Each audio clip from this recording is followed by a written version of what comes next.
I will call this special session to order. This is a Common Council special session on Wednesday, September 8th, 2021, starting time around 7:45.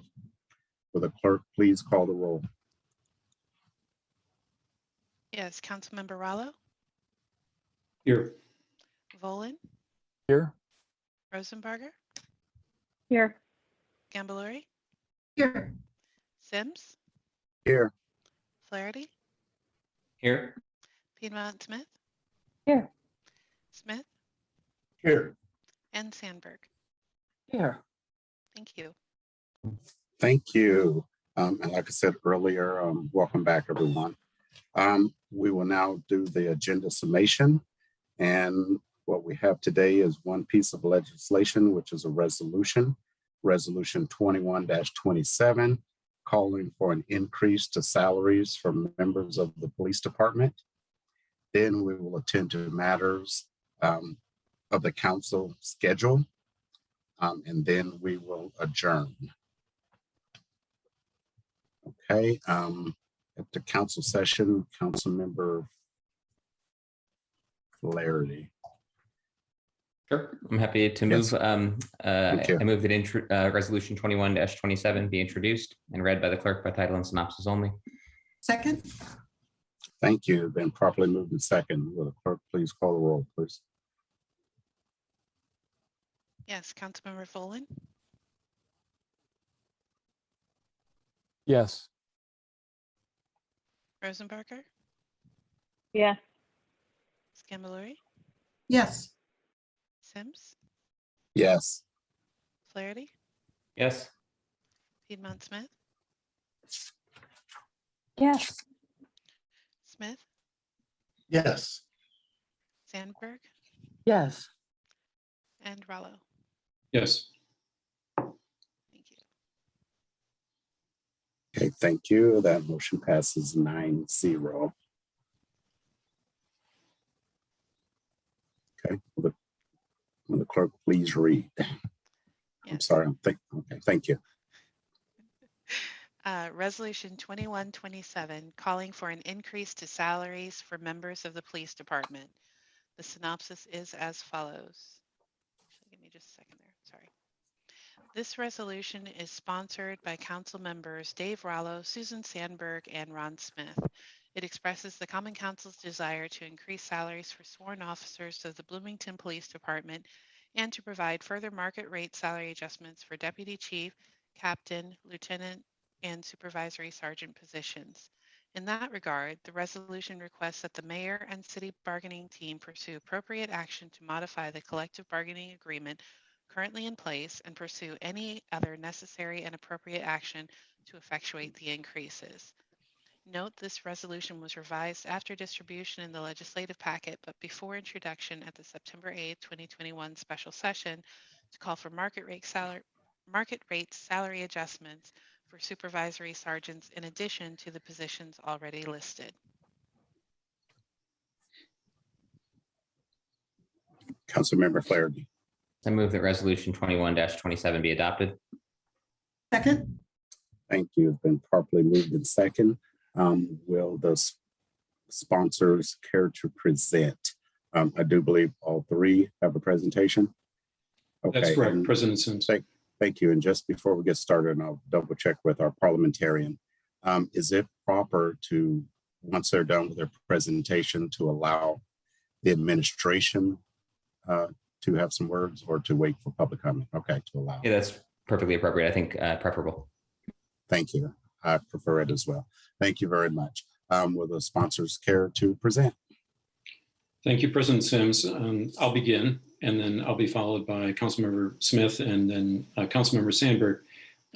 So the resolution 21-27 provides us, the legislative body of the city of Bloomington, the opportunity to address what we, the co-sponsors, recognize as a major deficiency within our budget.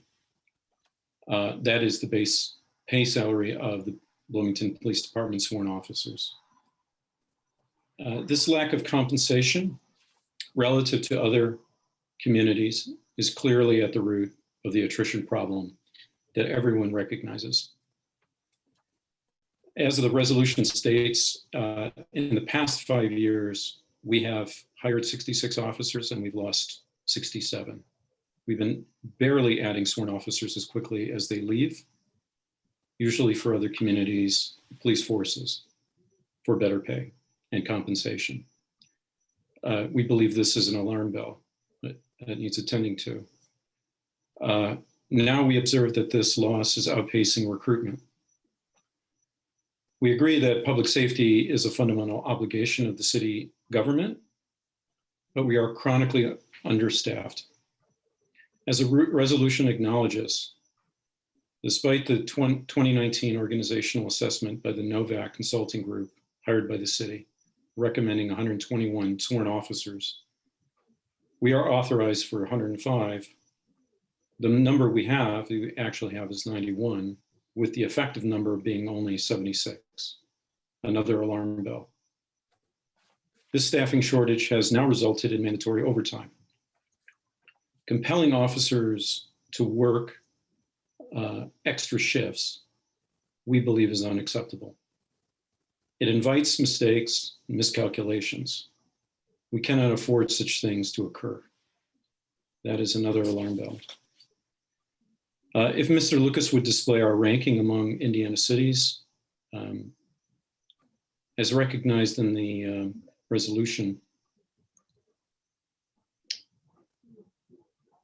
we come in 68th in the state in base salary and longevity compensation.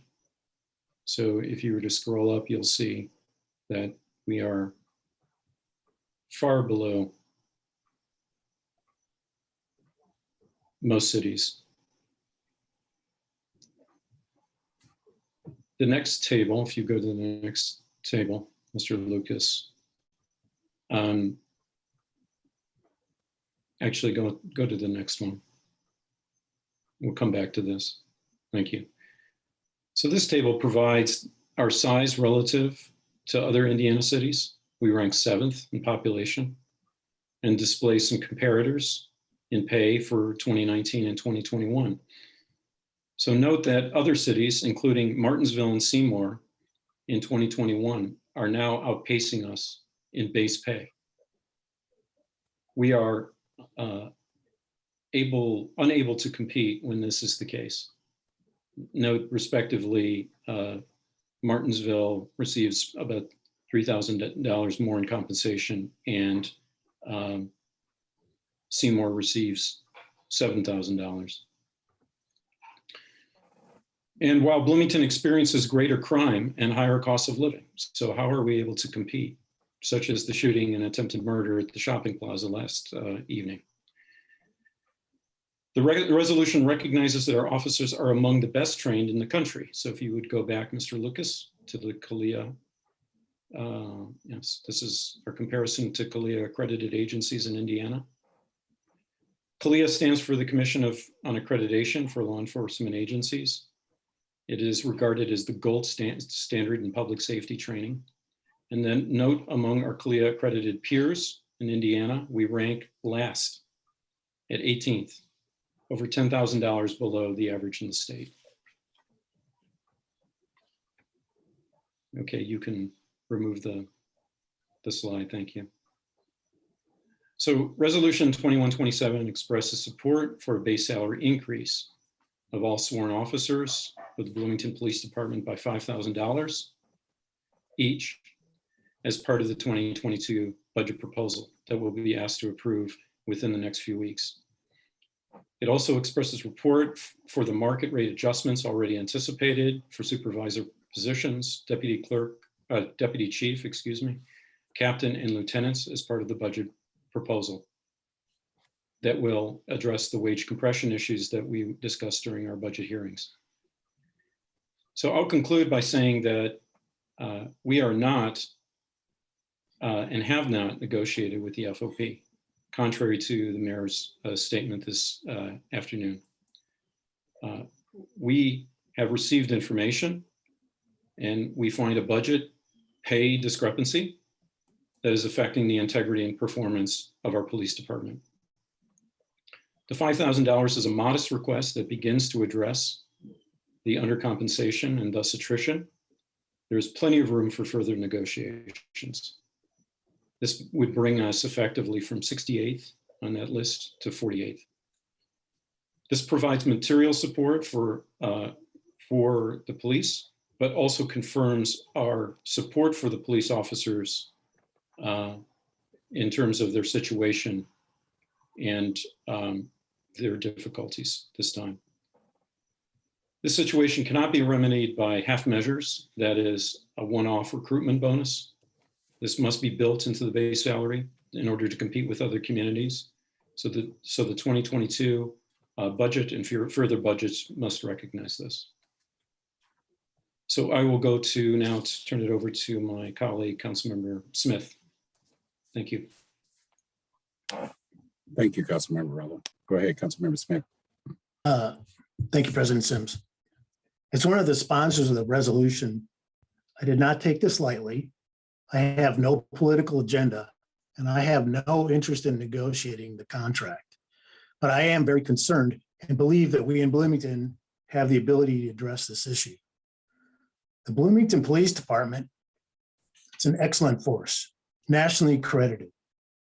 They help keep Bloomington safe, and in a time where we're seeing a significant increase in gun and violent crime for the past couple of years, and it's up about 27%, according to the City of Bloomington crime statistics. I'm comforted that the officers are here, but they are stretched too thin. As Mr. Rallo said, we rank 68 for salaries, and we're the seventh largest city, and our cost of living is rather high. We can disagree about these exact rankings, but it is fact that turnover and retention rates show we have an organization under stress, as shown by the data. Contributes to an unstable workforce where people come and go because of system and personal stress, family stress. Turnover and retention rates are the canaries in the coal mine. Minimum staffing levels is another. Regarding turnover, 98 officers have left BPD since 2011, and including 2021 so far. Of those, 42 or 43% left for another police agency, 22% retired, and 20% left law enforcement. Turnover is expensive. The median cost for training at the police academy is $5,000, depending on certification. So for 98 officers, the training would be $490,000. For the 42 who moved on to another police agency, it's $210,000. Decreasing turnover saves the city money, provides a more skilled workforce, a more experienced workforce, and a goal we all share. Regarding retention, data from a chart in the Beacon from 9/4/21 compiles a 2-year retention rate, or how long officers have served since about 1993. The data generally indicates that since 2011, there are more officers with less than 2 years of service and less officers staying longer. It also shows that since 2018, 43 officers have left prior to hitting the 2-year retention marker, and that is at a training cost of approximately $215,000. Another issue is minimum staffing levels. When turnover and retention is a problem, it causes challenges in meeting the staffing needs of the workforce. At this time, because of turnover and retention, Bloomington Police Department has mandatory overtime to meet the needs of the shifts. Additionally, Bloomington has comparatively fewer officers per resident than other Indiana towns, making turnover of individual officers more significant in being able to absorb losses and to handle officer-intensive events like the recent shootout on Liberty Drive that Mr. Rallo mentioned. Bloomington has one officer for every 876 residents. Lafayette has one officer for every 500 residents. Hammond, Indiana has 1 officer for every 372 residents. Turnover, retention, and marginal staffing levels. This is a system in stress, and that's not a good recipe for making decisions in a high-stress environment. I worked for the Department of Child Services for 12 years when the system was undergoing an increase in reports of child abuse and neglect, number of deaths in foster care, and a turnover rate where 85% of the caseworkers did not make it to 2 years. Consequently, after several mild attempts by the administration to address turnover, salaries were significantly increased for caseworkers. This had an impact. It helped to reduce the turnover rates and increase retention in the workforce. And as the retention rate increased, staff levels increased. Additional staff allowed case managers to visit children and families more frequently and proactively, and decreased negative outcomes. It was a win-win scenario. And a win-win scenario is what this resolution is all about for Bloomington. The Bloomington Police Department and the Child Services workforce are similar in that the officers and caseworkers experience high stress and appear to operate on the margins of adequate staffing, increasing the pressure on the individuals in the system. Salaries are frequently cited as the most central issue in workforce compensation. It's a way to attract and keep good officers. Bloomington needs to have competitive salaries in order to do this. This resolution proposes a significant salary increase to address turnover, retention, and staffing issues currently we see in the BPD. Thank you for hearing me out on this very important issue. I invite Mayor Hamilton and all of my fellow council members to move forward and join us in this resolution. Thank you. Thank you, Councilmember Smith. Councilmember Sandberg. Thank you. On August 23rd, 2020, this time last year, I sent an email to the administration titled, "Why I Voted No on the Proposed BPD Budget." It began like this, quote, "Since I have been a member of the City Council, this is the first time I have had grave enough concerns about the public safety budget that I feel the need to make a direct appeal. My strong position about the need to increase the sworn officer staffing levels comes from carefully examining the organizational assessment report, talking directly to police officers, and from my growing sense that failure to invest in the BPD now will result in a loss of well-trained personnel, a decrease in professionalism, and subsequently a Bloomington that is less safe," unquote. A year later, there was not a single yes vote approving the BPD budget during our preliminary hearings. My council colleagues here may have had different reasons for voting no or abstaining from approving the BPD budget, but this resolution makes it clear that our concerns have not been alleviated by the less than effective measures used to recruit, motivate, and retain a quality police department, one that Bloomington can get behind with our fiscal support. We continue to lose professional officers at an alarming rate, this at a time when violent crimes in our neighborhoods involving guns, drive-by shootings, knives, break-ins are on the rise. These are the criminal behaviors, violations of our laws in our safe and civil city that social workers and community resource personnel are simply not equipped to handle. I strongly support our social workers, DROs, and community resource personnel. With my background in social services, I know this new program merits continued support and development. To the extent non-sworn personnel can relieve the pressures on our trained police officers in less threatening situations, I applaud the city for its support of 21st century policing policies. Chief Dekoff has been a leader in the state in investing in a comprehensive plan for community safety. That said, the crisis we experience now is a result of diminishing staffing levels of our sworn officers. This escalating loss of sworn officers has been happening over several years and needs our attention immediately. We should have been doing more to retain officers, and our failure to keep pace with competitive salaries has brought us to this critical point where action is needed now. Other projects and programs can be delayed while we fill in the fiscal gaps that have brought us to this critical place. Are we out of our lane for standing behind our BPD sworn officers as we negotiate the terms of the Bloomington budget? No, we are not. We are the council, equally tasked, as is the mayor, with managing our financial affairs and being good stewards of our taxpayers' dollars. Budget oversight is one of our more important duties as the legislative body, duly elected to serve the needs of our community. Bloomington needs and deserves a Bloomington Police Department that is well-trained, experienced, disciplined, and compassionate as they do their difficult jobs. We have that here, due in large part to the capable leadership of Chief Dekoff, but we see his hands are tied when the administration fails to keep pace with the competitive salaries that will keep our police department intact.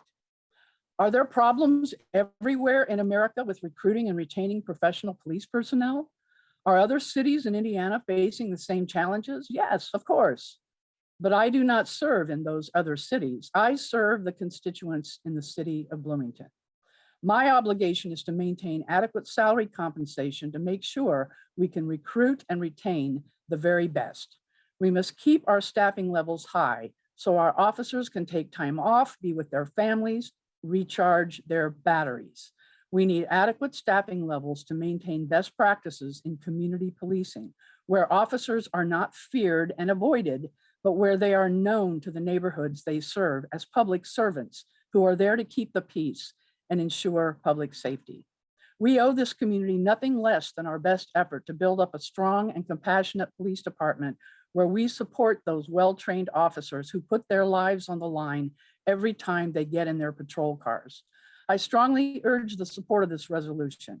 While non-binding, these recommendations have been made before, and now it is time to act on them in the interest of public safety. I concluded my email from last year with this heartfelt appeal.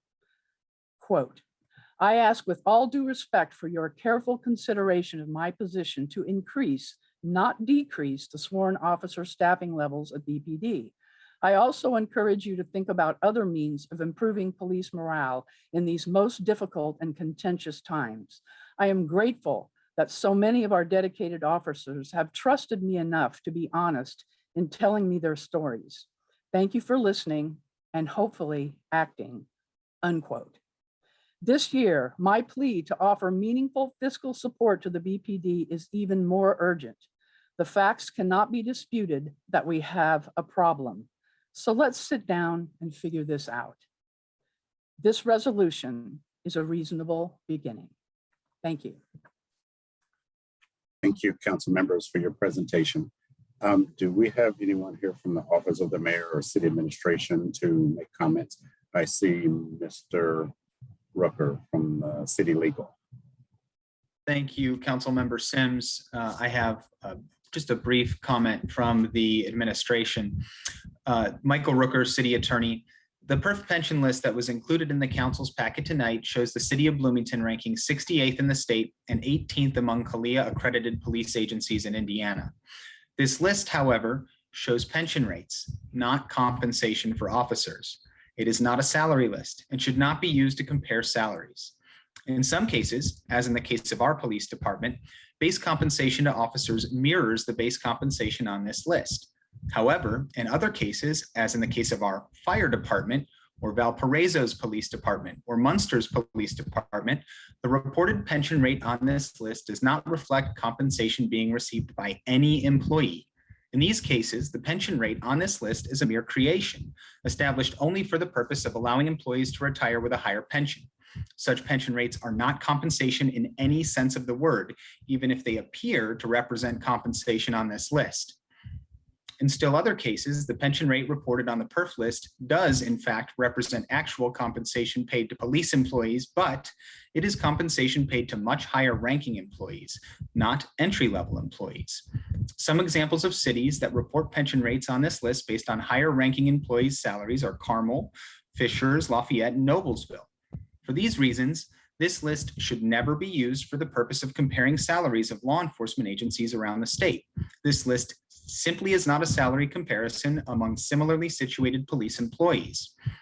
In the limited time that we've had since Resolution 21-27 was proposed, the Legal Department and the Human Resources Department have done our best to produce an actual comparable list of base salaries for entry-level sworn personnel in the police department.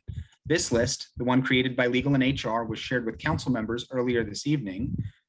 And if I'm allowed to display it on the screen, I'm going to attempt to do that.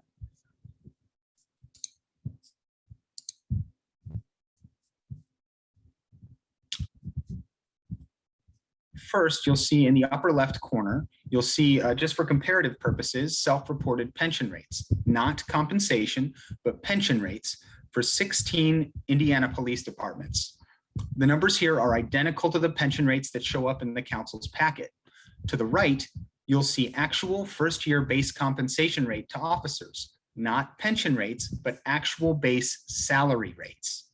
This data provides an actual comparison of compensation between law enforcement agencies.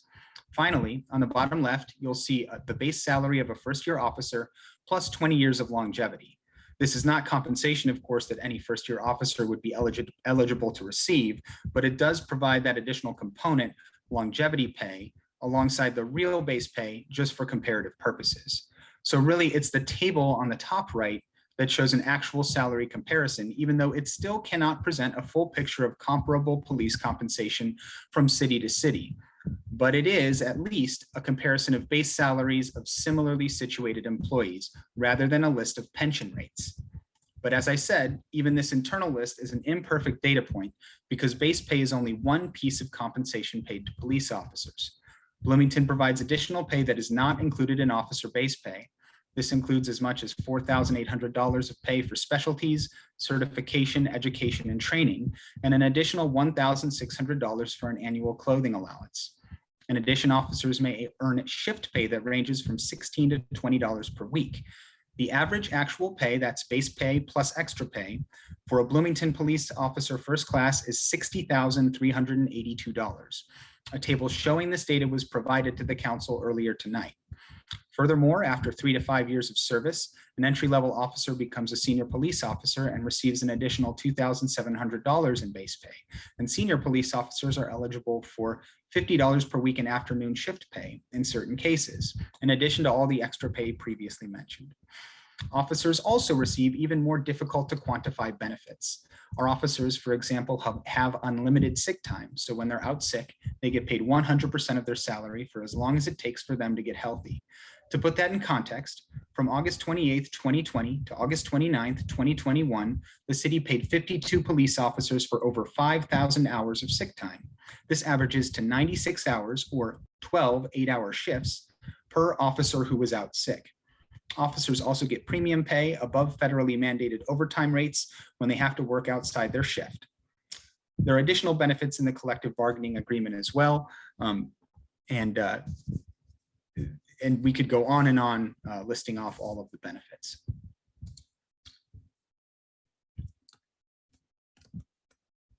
Comparing total compensation from city to city is indeed quite complicated. Now, I'm not here tonight to attempt to characterize any data for the council. You have the data, you saw it on the screen. You can see where Bloomington ranks on a more reliable but still imperfect list. But I do feel that it's very important that we all understand that we cannot make a salary comparison using pension rates. Pension rates and salaries are not the same thing. And if we're going to have a thoughtful discussion of compensation in the police department, we should not conflate pension rates and salaries. Thank you. Thank you very much, Mr. Rooker. And now we will go to council for any questions of the presenters. The sponsors and or administration. Councilmember Scambolari. Yes, thank you. I would welcome comments from the sponsors, but this is actually primarily directed to Mr. Rooker. So if you want to pop back in. Thank you. I appreciate what you said about the desire to compare apples to apples and the complexity that is the challenge of doing so. And I agree that there are lots of different kinds of compensation that aren't necessarily reflected in a base salary. What I'm curious about, since the crux of this conversation is about recruiting and retaining officers, is there an implication that those benefits, so take-home cars or specialized training, is the administration suggesting that those benefits are somehow unique to Bloomington, or are they offered by other agencies as well? I don't think that there's any suggestion that Bloomington provides unique benefits that aren't available anywhere else, although I think some of our benefits certainly are more generous than others. Unlimited sick leave is one that I highlighted, of course, that is a benefit that is not found widely around the state. But I think the point is that there are all sorts of difficult to quantify benefits that exist in collective bargaining agreements when you do a comparison between agencies.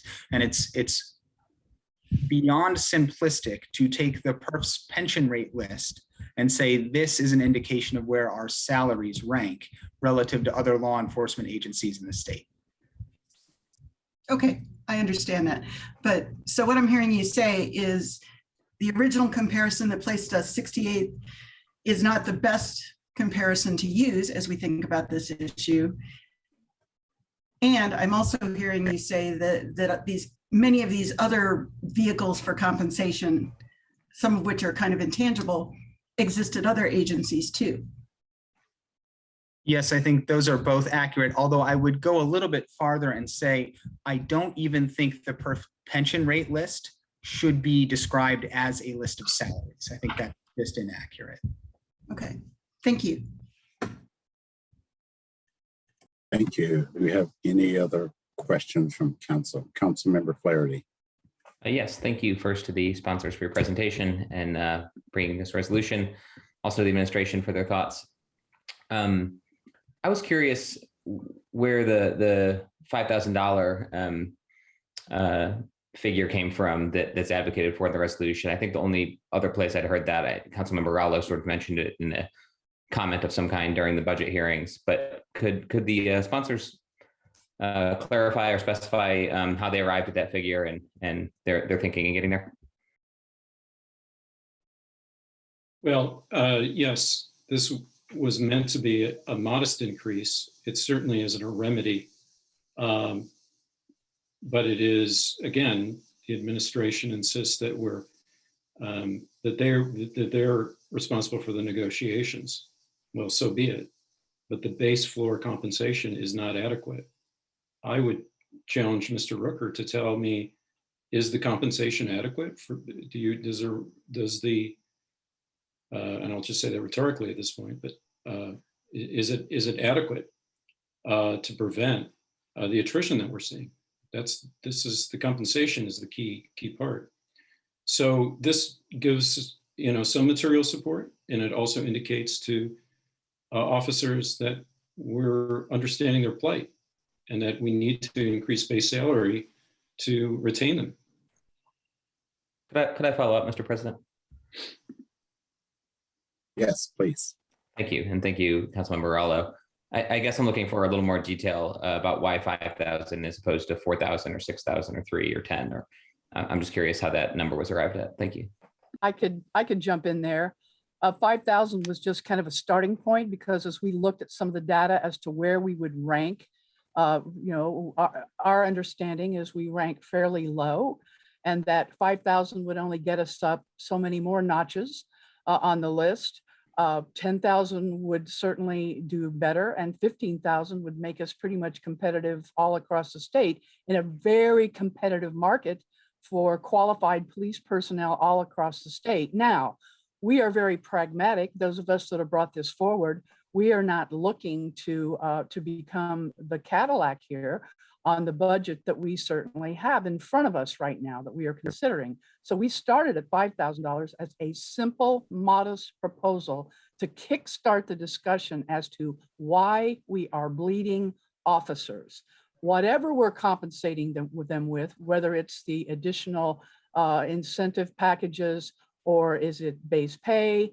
Is it sick time? Is it educational bonuses? What we understand is that it is hard to compare apples to apples because every city is different in how they compensate their workers. I just don't think what we're doing right now is enough. And I think this is a challenge to the administration to get back to the table and to seriously consider what will it take to make sure that we have the best, most highly trained, most qualified police department that the city of Bloomington can possibly afford. We think we can do better. And so that's why we brought this forward. Thank you. Thank you. Councilmember Smith. If I may just kind of jump on to that and respond a little bit to Mr. Flaherty is, the 5,000 was somewhat a good starting point, but in a way, the amount of compensation,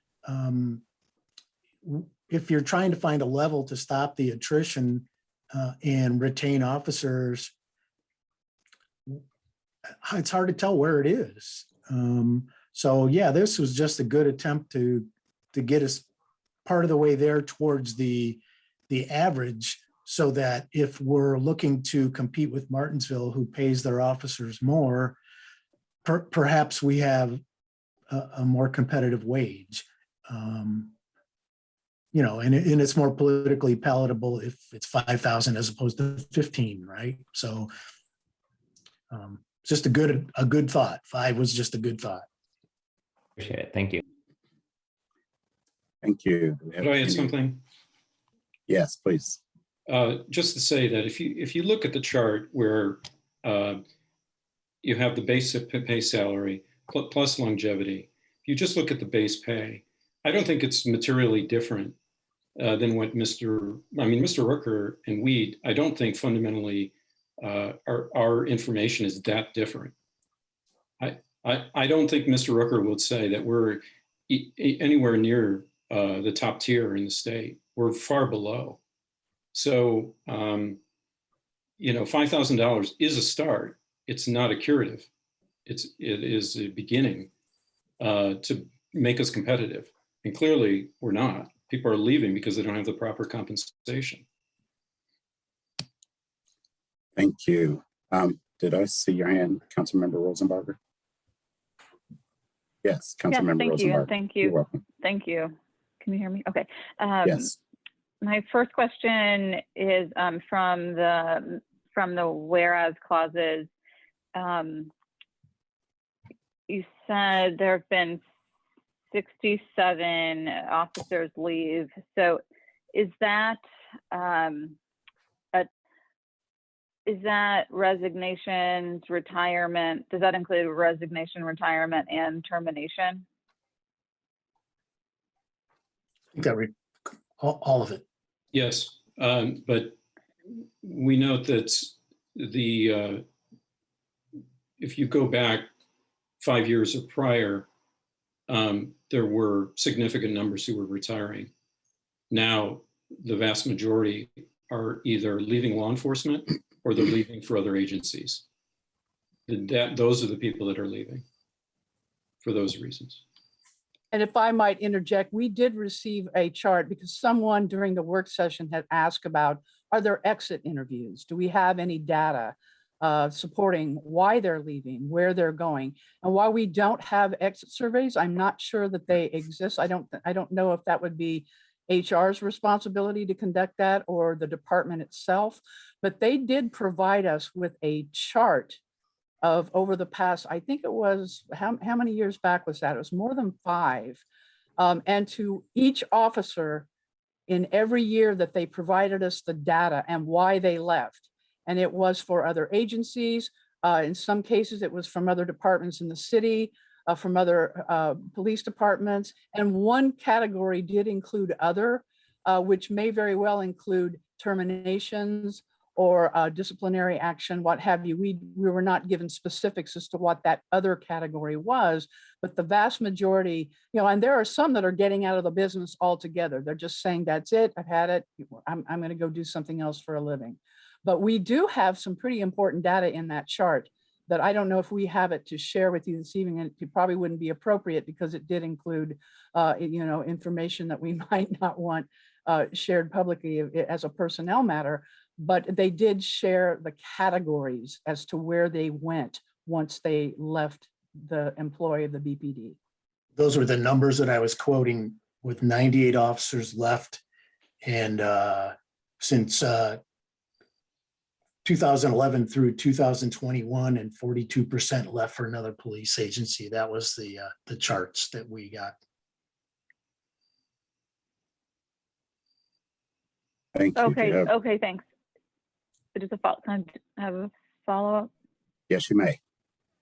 Thank you. Yeah, I think when Chief Decoff did his presentation during the budget hearings, he said he's never seen an exit interview, which would lead one to believe there aren't any, or else he's just not looking at them, which would be incredibly weird to me.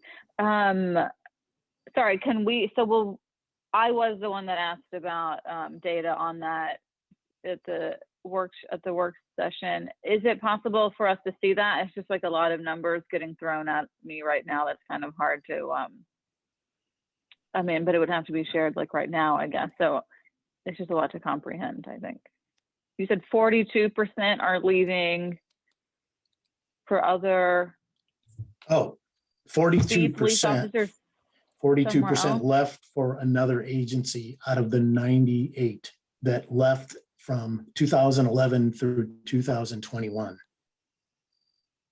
And so 58% are leaving for other reasons, which would be retirement, working, like looking for a new career, or potentially termination. Or others, correct? Or went to another city department. Like Bloomington City. So that would be like a different career. Yeah. Okay. Thanks. Thank you. Do we have any further questions from council? Councilmember Piedmont Smith. Yes, I wanted to inquire about the responsibility of the mayor's administration versus the responsibility of the council in regard to collective bargaining with the FOP. I don't know who could speak to that, but I'm a little concerned that we are wading into territory that may not be appropriate for the council to wade into, since we do have a collective bargaining agreement with the FOP through the end of 2022. So if I could hear a response maybe from the sponsors as well as from Mr. Rooker, that would be helpful. Perhaps Mr. Lucas can also illuminate us on what our role is. Yeah, well, could I just first respond by saying we're signatories to the contract, number one. So we're engaged in that contract. There haven't been negotiations. It's wrong to characterize this as negotiations. We are, of course, we oversee the budget, and our role is to determine if there are deficiencies within the budget that affect the functioning of Bloomington. So I would say absolutely in this case. There have been multiple pleas to the administration to address the situation, and they were never manifest in the budget.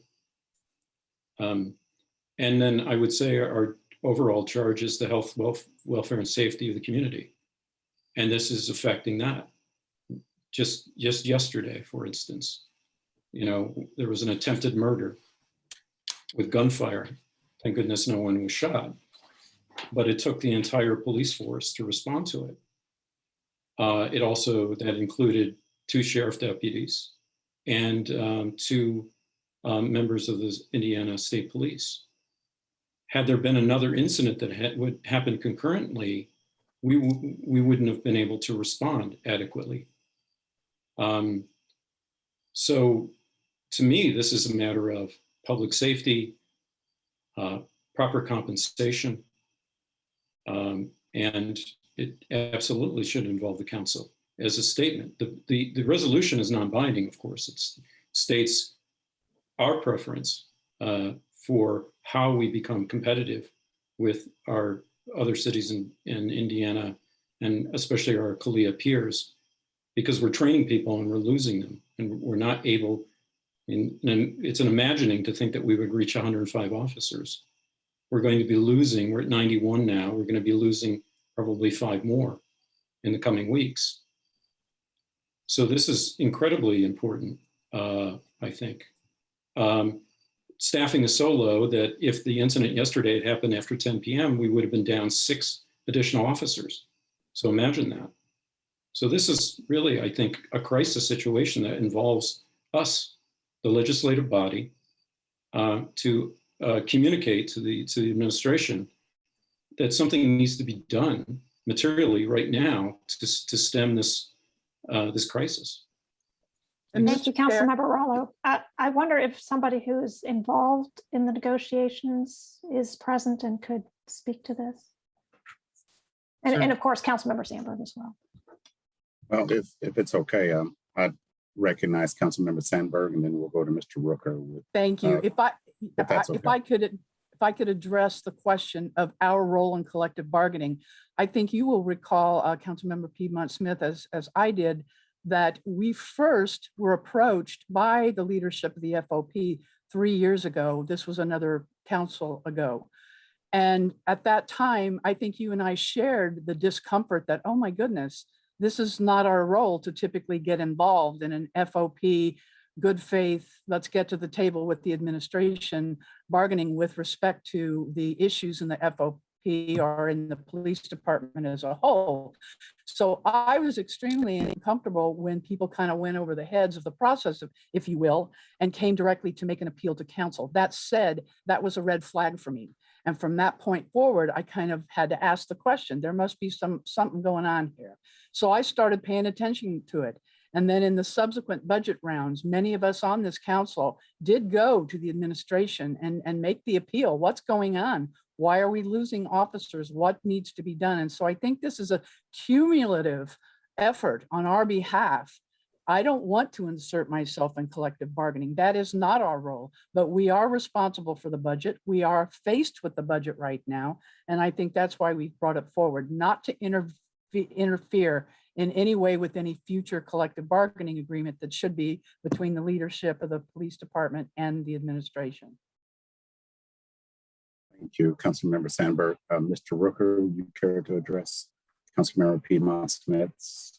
Just to answer very succinctly, and I suppose very factually, the FOP will designate a bargaining team, and the city administration will designate a bargaining team as well. The council sends a representative in the form, in all of the negotiations I've been a part of, a representative in the form typically of the council administrator attorney to observe bargaining sessions, but bargaining itself is conducted by the administration and the FOP or the firefighters union or the AFSCME union, if that's the question you were asking. I may have forgotten, it was a while ago. So if there was a different thing you were asking, let me know. Did that get what you needed, Councilmember Piedmont Smith? Yes. Yes, thank you. Okay, thank you. Do we have any further questions from council? Okay, I do have one, and this is for, sorry, Councilmember Flaherty. It's okay. It's second round for me. So if you want to go ahead. I'm happy to. Well, what I'd like to do, if Mr. Rooker can put back up the slides that or the display, and in particularly, there was one, I think it was the second one or middle one, that you said is closer from a comparison standpoint.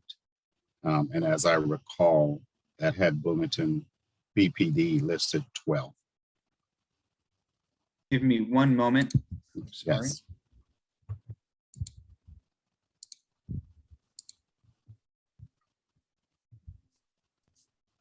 Yes, that one. And my question is first of all, is that the set of data, the second one, that you think is closest to comparing apples to apples? And secondly, I guess my question would be, this reflects that Bloomington is 12th in this category, even though we're still 7th in population. So you can take the screen down. But I was wondering, is that the chart that you feel most comfortable with comparing apples to apples or actual salaries to actual salaries?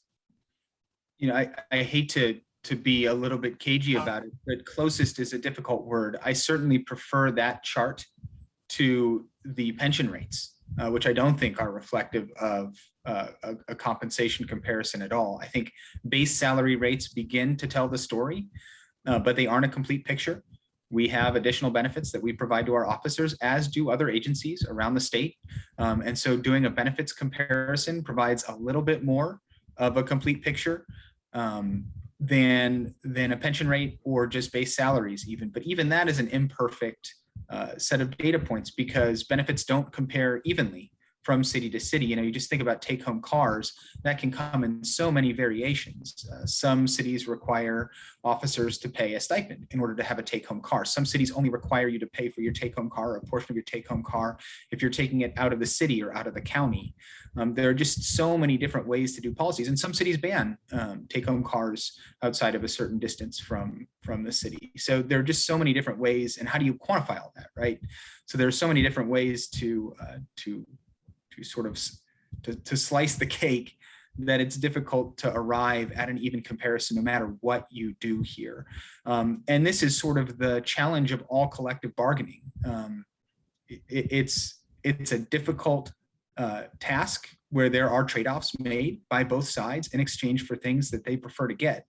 And at the end of the day, you arrive at an end product when you get to the end of the collective bargaining. And that's the nature of the process when we do it with all of our unions. So I do think that's that's a long way of saying I think that's a better list than the pension rates, which I really don't think represent salaries, but it's still an imperfect list. And was there a second question there, President Sims? I'm sorry, I couldn't remember. No, I think you covered it. Thank you very much. Okay, we will now begin second round questions from council. And I believe Councilmember Flaherty.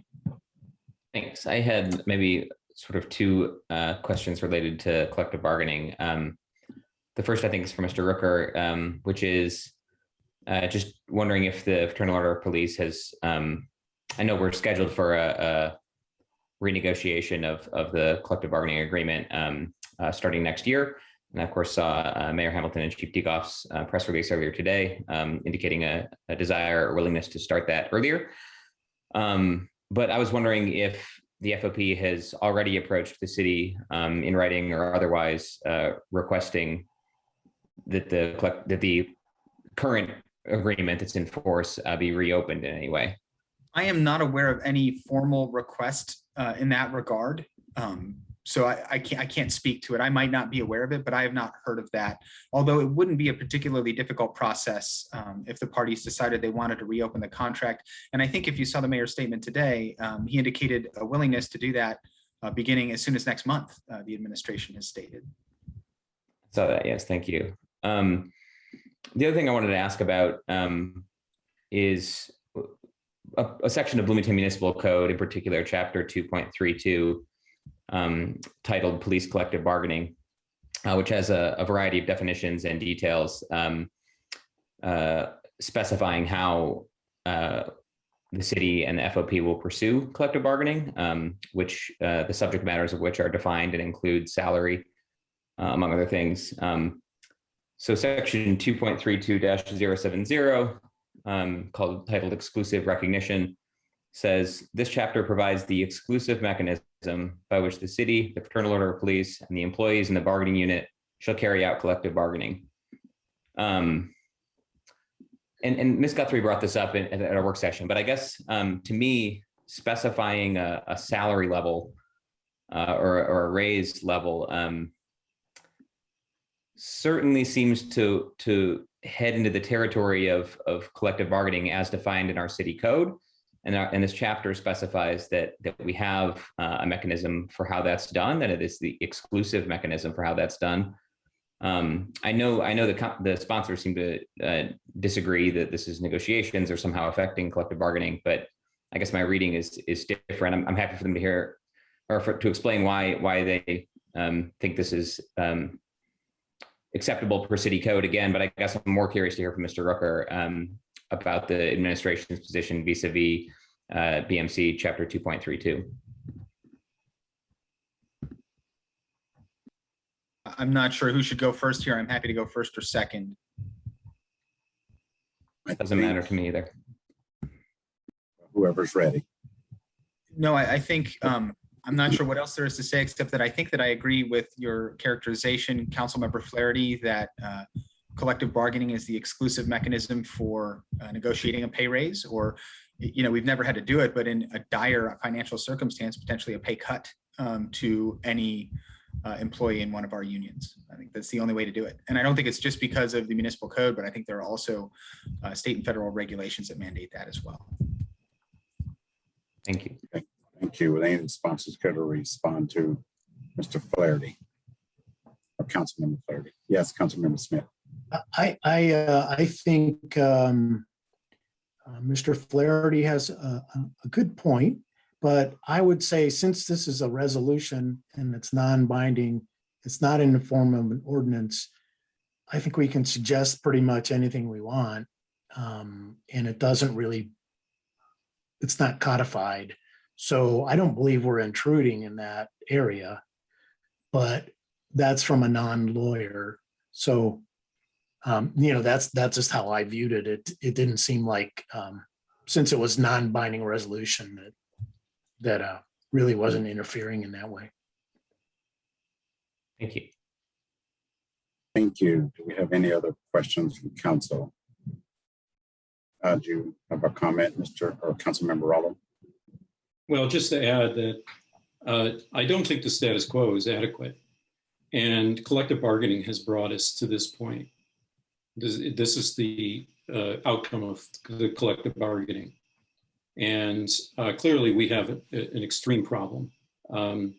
This base salary raise is, by I think any measure, a rather modest step forward. It doesn't preclude the bargaining that will follow. The administration and the FOB can bargain, and there's much more room to bargain, frankly. But we need some sort of immediate attention to this, because it is a matter of public safety and it's compromising the safety of the community. Thank you. We're still in second round. Do we have any other questions from council? Can I actually briefly follow up on that point, Mr. Sims? Yes. For the sponsors, I guess, to be clear, my question isn't speaking at all to the substance of what motivated the action here, or what a reasonable compensation rate would be, or anything like that. I'm concerned more so with our role and what Bloomington Code specifies. Did the sponsors consider at all a more general desire? I guess the possibility of indicating a general support for increased salary or measures taken to address recruitment and retention issues, as opposed to specifying numbers. Was that considered, or? Yes. Yes, we did it in the past and it failed. Go ahead, Councilmember. I referred to that in my opening statement in the presentation, that this is not my first time at this rodeo. We went to the administration this time last year during the budget and sat down with them and had some real serious conversations about the problems that we saw, what we were going to do to address it. And of course, as a result of that, we had the take-home car pilot program. But unfortunately, I don't think that is working to the extent that it should. For one thing, it's not being administered fairly across the department.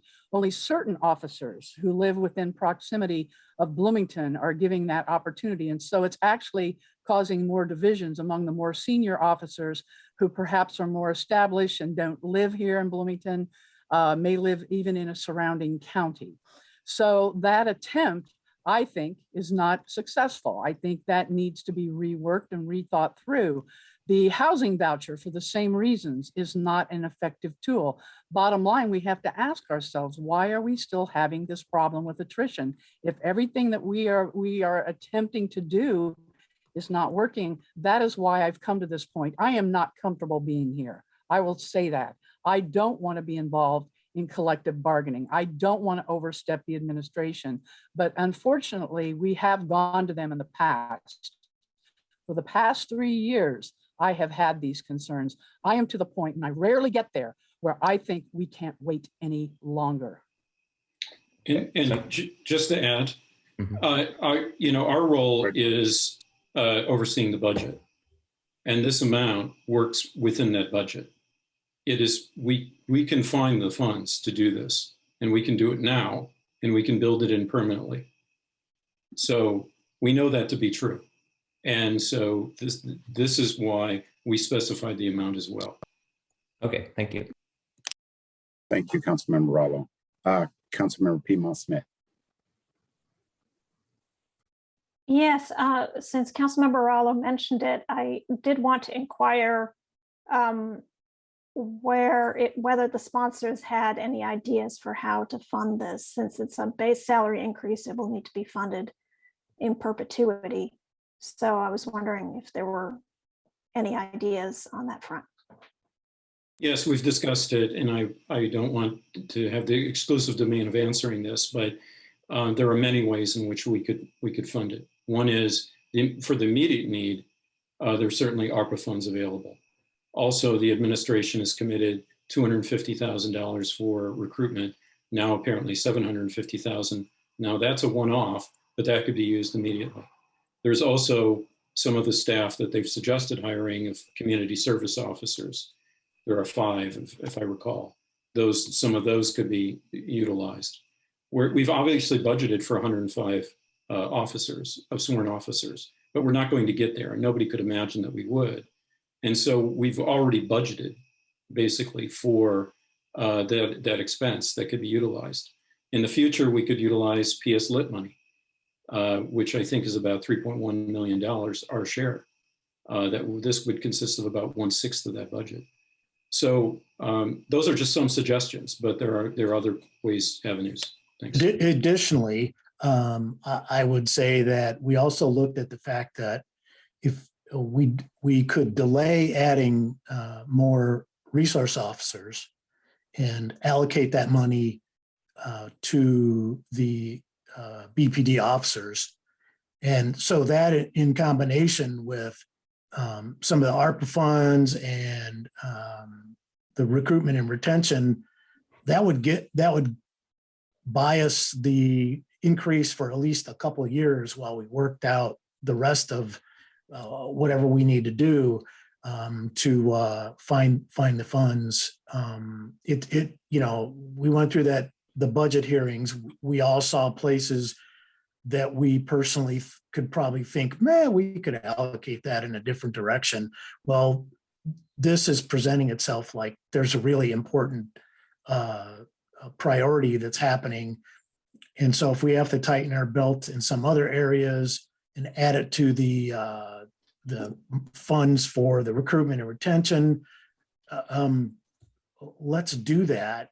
This is a really important issue now. And just the fact that, what do we do to slow down the turnover and increase the retention? And salary always seems to be the central cited factor.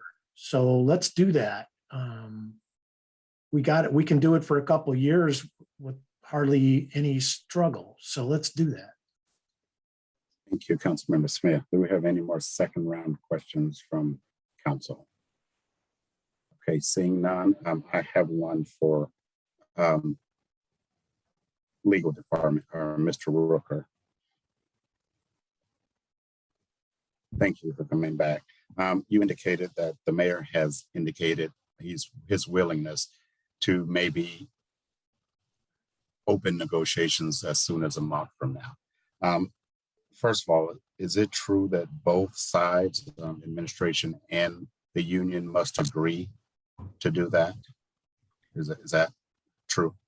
Yes, as a practical matter, it is true, right? We can't negotiate with nobody. So if they didn't want to negotiate the contract, then it wouldn't be negotiable. There are just to dwell on the point for a minute, there are a handful of conditions in the contract that would trigger mandatory renegotiation of the contract at either party's request. We're not in that area though, so.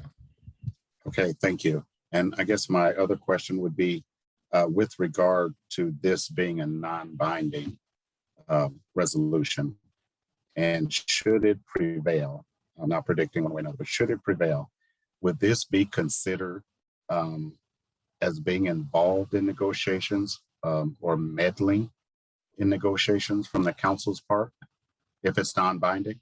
And maybe you've already answered that in a different form, but. Yeah, I don't want to, I'm sorry to be difficult, President Sims, but I'm not going to characterize this resolution with regard to something like that. I don't think it's appropriate. So Well, I'm going to use one of those words. Oh, no, that's fair. Those were all my words, just for the record. Okay, thank you. Did I see hands? Councilmember Scambolari, and then Councilmember Sandberg. Yes. Mr. Rooker, please come back.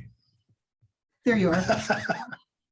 Can you go over that again? You said that the contract specified, the current contract with the police specifies a number of circumstances that would trigger a reopening of the contract. Is that, have I got that right so far? Yes, that's correct, Councilmember Scambolari. Okay. And that what we've talked about today, there's nothing in this that would in this resolution or in this conversation that would automatically trigger that. That's correct. And just to elaborate just slightly, those are generally where we're dealing with something like in 2008, there were some events that came about due to a decline in municipal revenues, not just for Bloomington, but all cities in Indiana and all around the country, where our revenue situation was so bad that we actually did have a triggering event. And the mayor at the time opted not to reopen the contract with any of our unions and renegotiate them. But those are the sorts of events we're talking about, where this council would be faced with making very, very hard decisions because they just have very limited funds at their disposal. That's not the situation we're in today.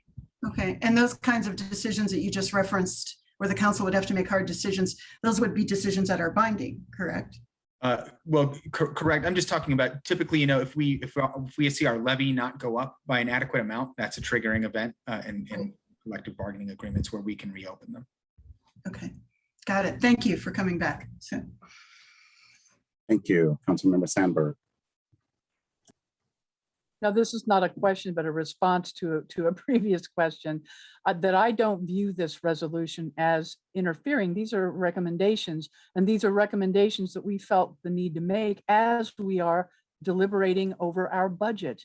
I voted no on the BPD budget because I don't think it is adequate to the current climate that we find ourselves in. So I'm hoping to be collaborative with all of you on the council and with the administration and trying to figure out how do we fund this, not only in the immediate term, but to be sustainable in the future. And those are always tough budget decisions we have to make whenever we're faced with tightening our belts or prioritizing which of our basic city services absolutely must be funded and where more aspirational or more visionary projects can be put on hold until a brighter day. So that is not up to the three of us that sponsored this resolution. It's up to all of us in this community to determine the best use of our limited budgets. Thank you, Councilmember Sandberg. Councilmember Piedmont Smith. Yes, I had a follow-up question to my previous question as to how this could be funded.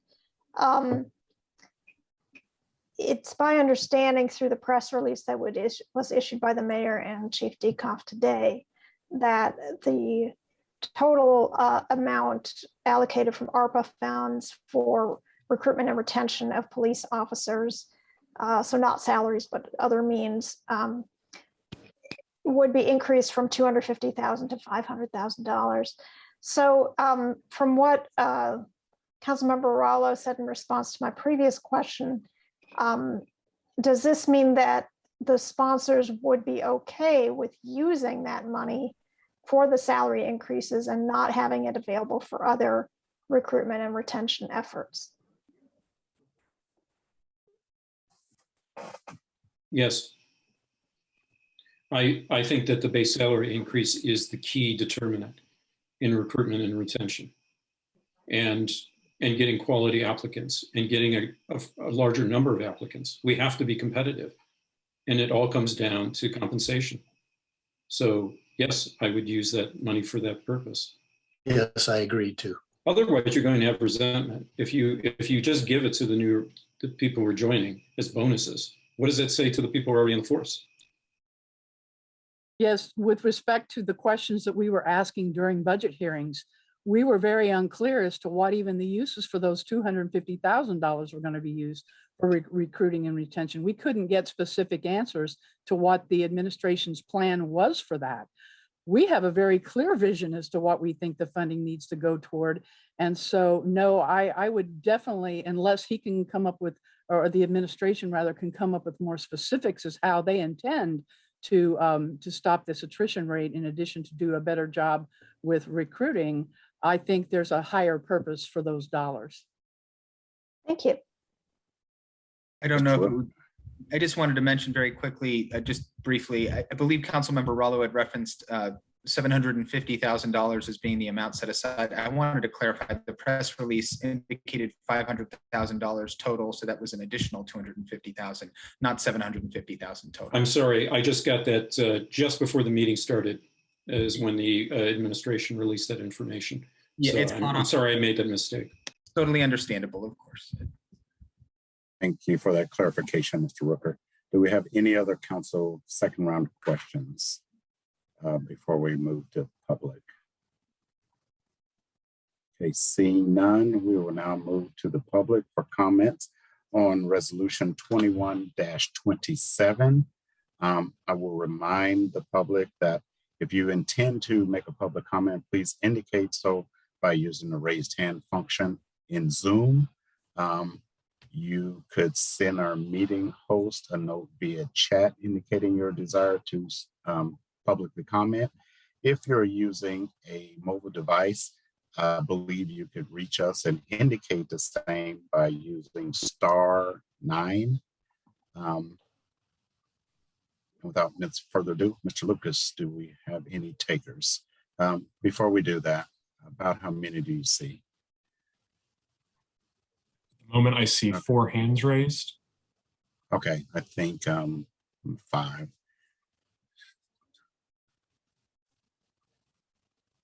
Okay, let's please proceed. I think with what I see, 5 minutes is appropriate. First is Jeff Rogers.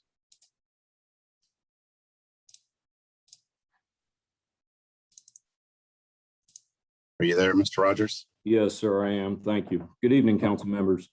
My name is Jeff Rogers. I'm one of the union representatives for the Bloomington Police Department. I want to begin by thanking all of you for taking time to discuss this important issue.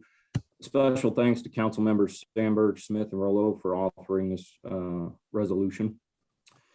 The mayor in his press release today stated, quote, "We all agree that a high-functioning police force that enjoys high morale and the best possible working conditions, equipment, and benefits is the ultimate goal.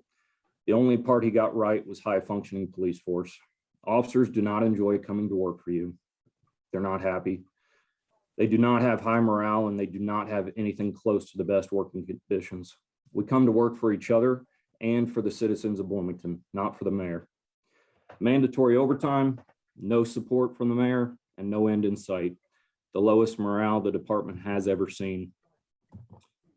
The mayor came in with a reputation of being a numbers guy, all about transparency. He wants BPD to put multiple data sets every year, but as soon as you show him data that doesn't support his narrative, he provides lip service and talks in circles. I personally have been involved in negotiation talks intensively over the last 3 years. I am more familiar with our compensation and how it compares to other agencies in the state than almost anyone else at our department. If you compare the list that Mr. Rooker listed, that you indicated had us at 12th, when you look at the entire list of the state, BPD is 50th. I understand he and the mayor don't want to compare us to cities in Hamilton County, but we've already lost 2 officers this year to Westfield and currently have an officer in Fisher's process. Both of those are in Hamilton County. Last year, we lost 2 other officers to Westfield. So whether the mayor's office wants to compare us to that or not, our officers are making that comparison. When you discuss unlimited sick time as a benefit, an analysis was run 2 years ago that showed BPD officers use less than 4 days of sick on average, far less sick time than any other department in the city. The fact is that the mayor's office is talking in circles and not listening to the facts because they don't fit his narrative. We've lost 11 or 12 officers every year that he's been in office. No matter what the mayor says, it's obvious we are not retaining our officers. 6 officers this year to other agencies.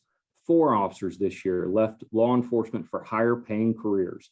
And we had 2 retirements in which those went on to other federal agencies and continued working rather than continuing a long career at BPD because it's not worth it. Violent crime has risen every year he's been mayor, except last year in which all call volume was down 15%. But even last year, gun crimes rose over 50%, even with the pandemic. Can't we all agree that a rise in crime should be dealt with by increasing the amount of officers? I really want to take the opportunity to thank you all for just considering this. The support that we've gotten from the council over the last month has been amazing. Thank you all. Thank you for your comments, Mr. Rogers. Who do we have next, Mr. Lucas? Next is Paul Post.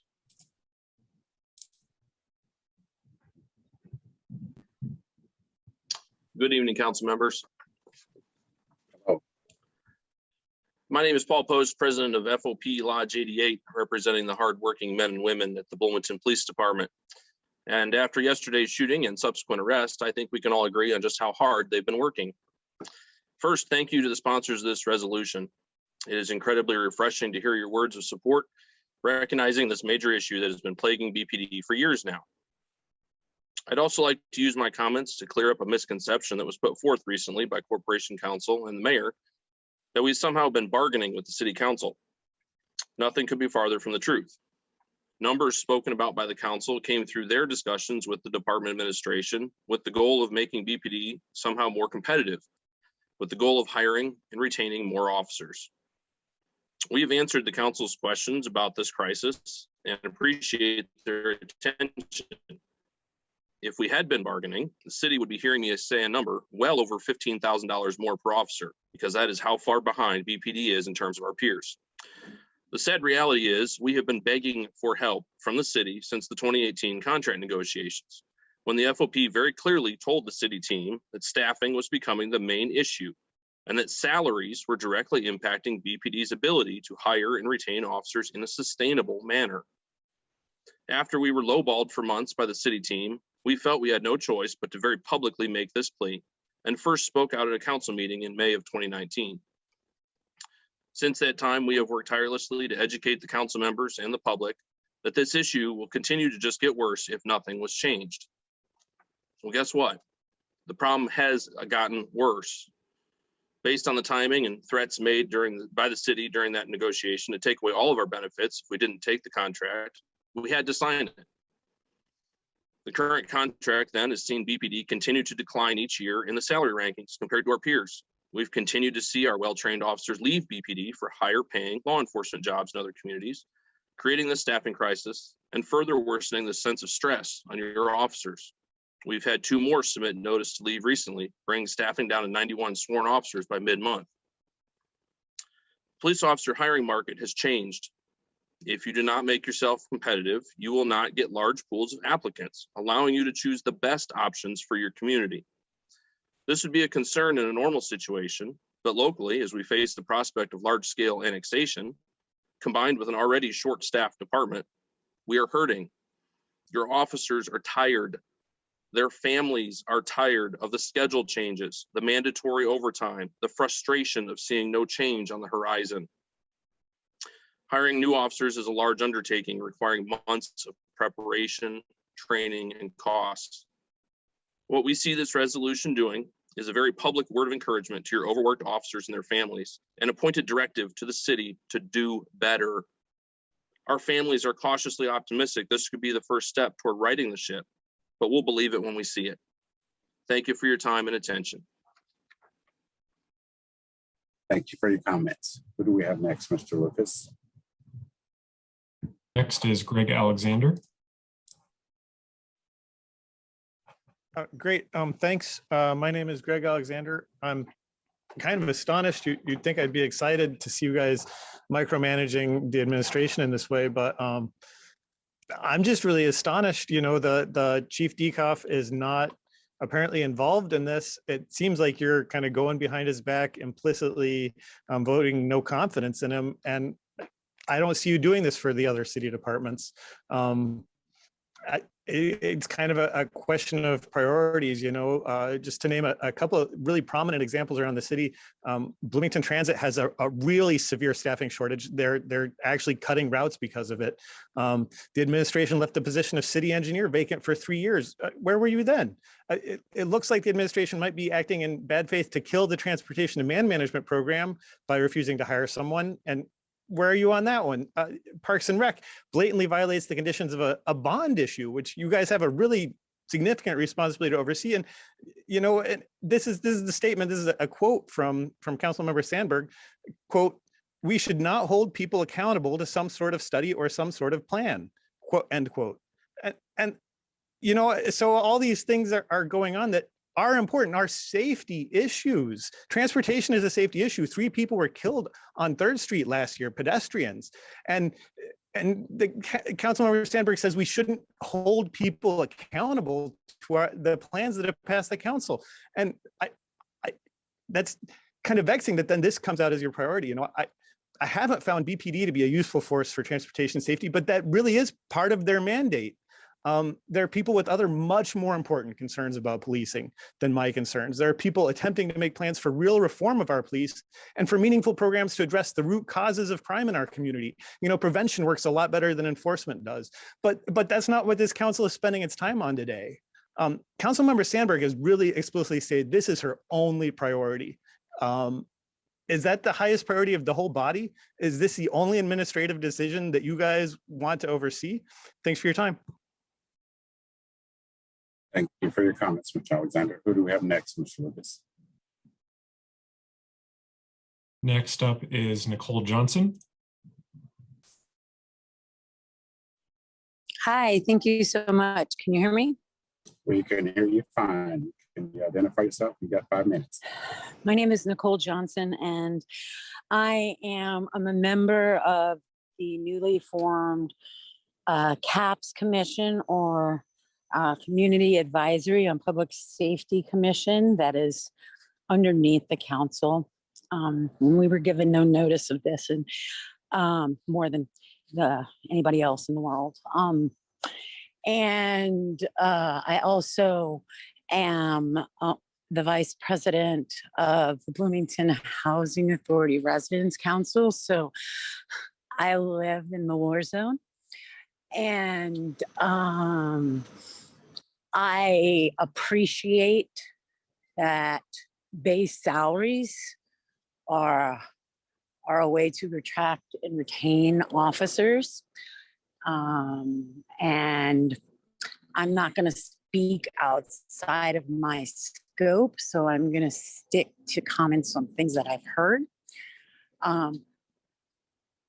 20% of officers in the last 10 years have left law enforcement completely. That's an important fact. Also, according to that chart, and I did not have a very long time to look at it, that City Legal put up that said it was more accurate of the comparison. I did notice that where it said we were 12th, I think you, Ms. Councilperson Sims, mentioned it. We were 12th on that list, on that particular chart that I'm speaking of. Indianapolis and Carmel were number 1 and number 2. And I noticed that if you added $5,000, that would put us behind Carmel. I do not know as number 3. And I do not know if that was the top 12 in the state or if those were cherry picked. I did not have a chance to see all of that. So I don't know if the claim that the comparison to Hamilton County is not in there is true or not. So I can't speak to that. But I do know that it would put us up to number 3 according to the chart that City Legal put forward, which is the more accurate numbers. Also, I think that maybe even the idea that you not have the community resource officers, which I already don't like them being under the police department, but whatever. That those 5 salaries that have just been instituted be used for this is a step backwards in our public safety, because I believe that the reason why Bloomington police officers are overworked, and the reason why there is a increase in crime is because Bloomington police officers spend most of their time dealing with drunk college students. They are otherwise occupied by harassing or unhoused individuals, or are otherwise occupied pulling over cars that they have profiled in some manner. There's all of those things. You can have a traffic cop who doesn't have a gun handle traffic, right? Cops don't need to handle traffic stops, not routine ones anyways. Not in Bloomington, not really. There's just other ways to handle this.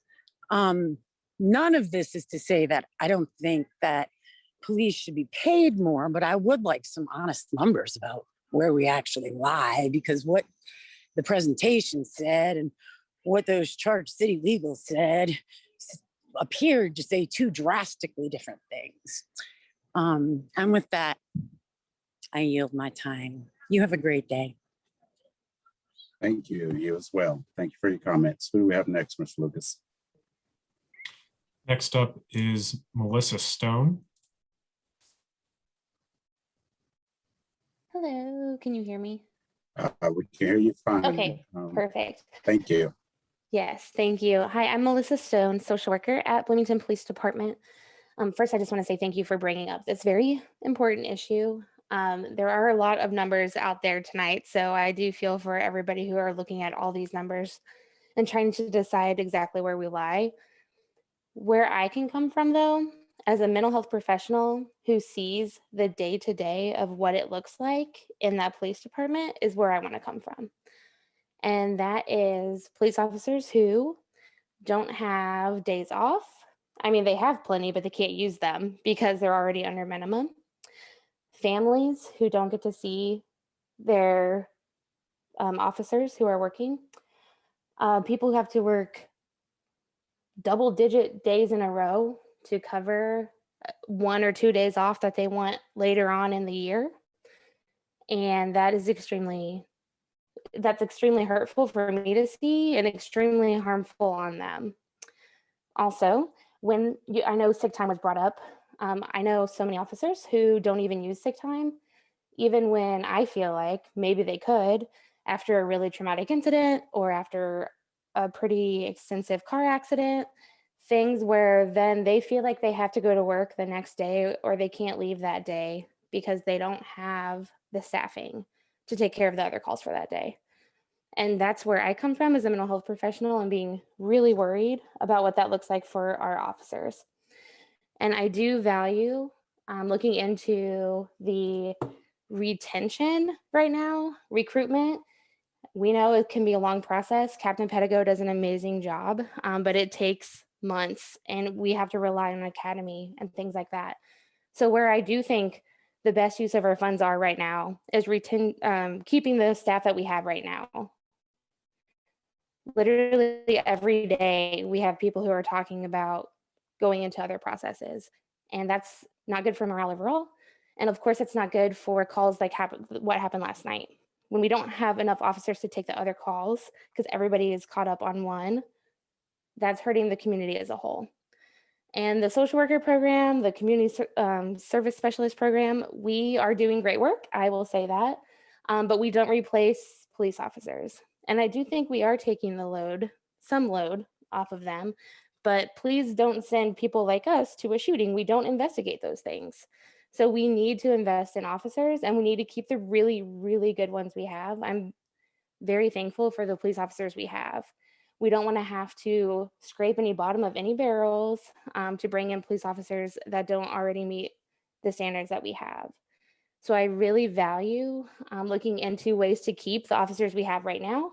Of course, looking at recruiting, but right now we are in a crisis of keeping people that we have. So I would very much value putting money towards keeping the people we have right now, and really being able to support the mental health and wellness of the officers we have as well. Thank you. Thank you for your comments, Ms. Stone. Who do we have next, Mr. Lucas? I will remind the public to please indicate your desire to publicly speak by using the raised hand function in Zoom. If you're on a mobile device, you could reach us by using *9. And if none of those are workable for you, please, if you can, send us, our meeting host, a note through the chat function indicating your desire to publicly speak.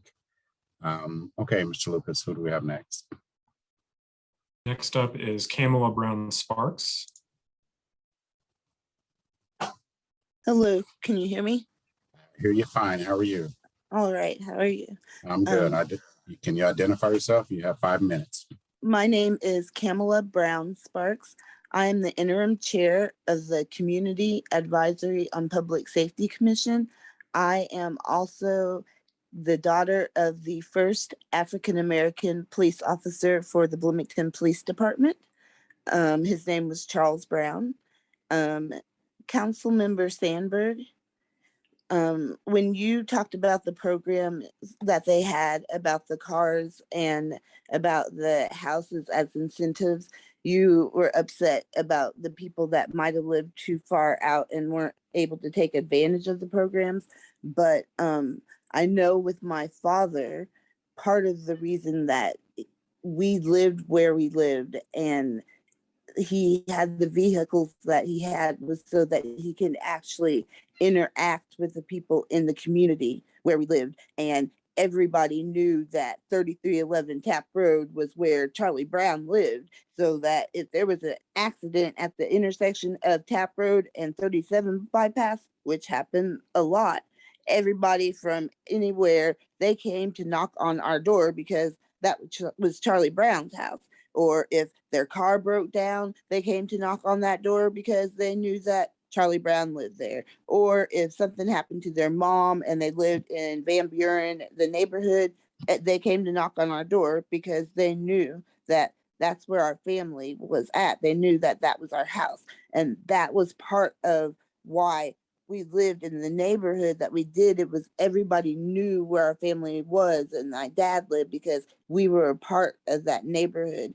And that's why it's important to live in the city and live in that neighborhood. If part of the incentive is being a Bloomington police officer and you're getting a house, an incentive for living in your house, well, you need to live in the city where the people are that you serve, so they actually get the benefit of meeting you and you get the benefit of knowing them. And that's something about if you live and work in the Black community, then you'll actually get the benefit of meeting and getting to know those people, so that maybe the next time there's a call, you'll know the people that you have to interact with and you won't be scared as an officer. And maybe those people won't be scared of you as an officer because they've interacted with you before.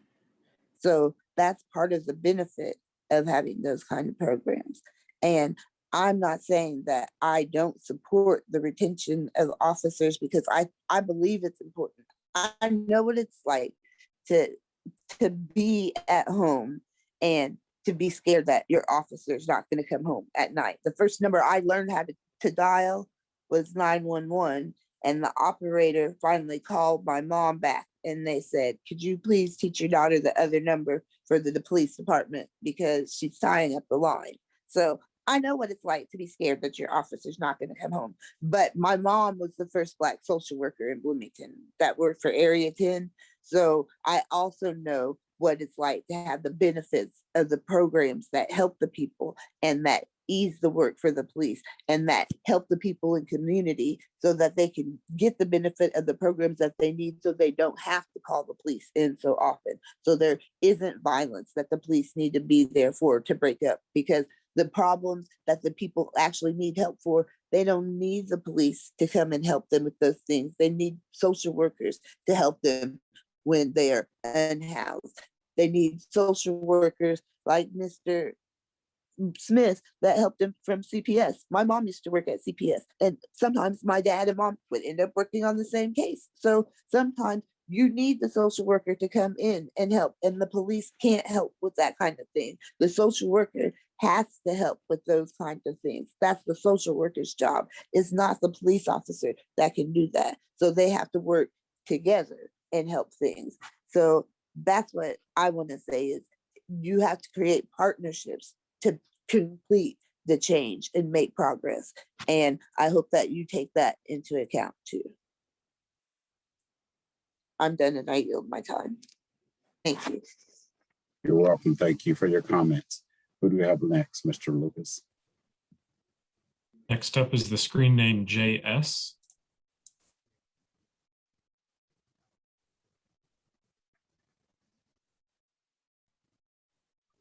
Are you there, JS? I think you need to unmute yourself.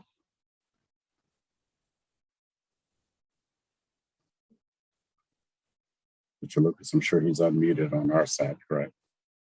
I believe so.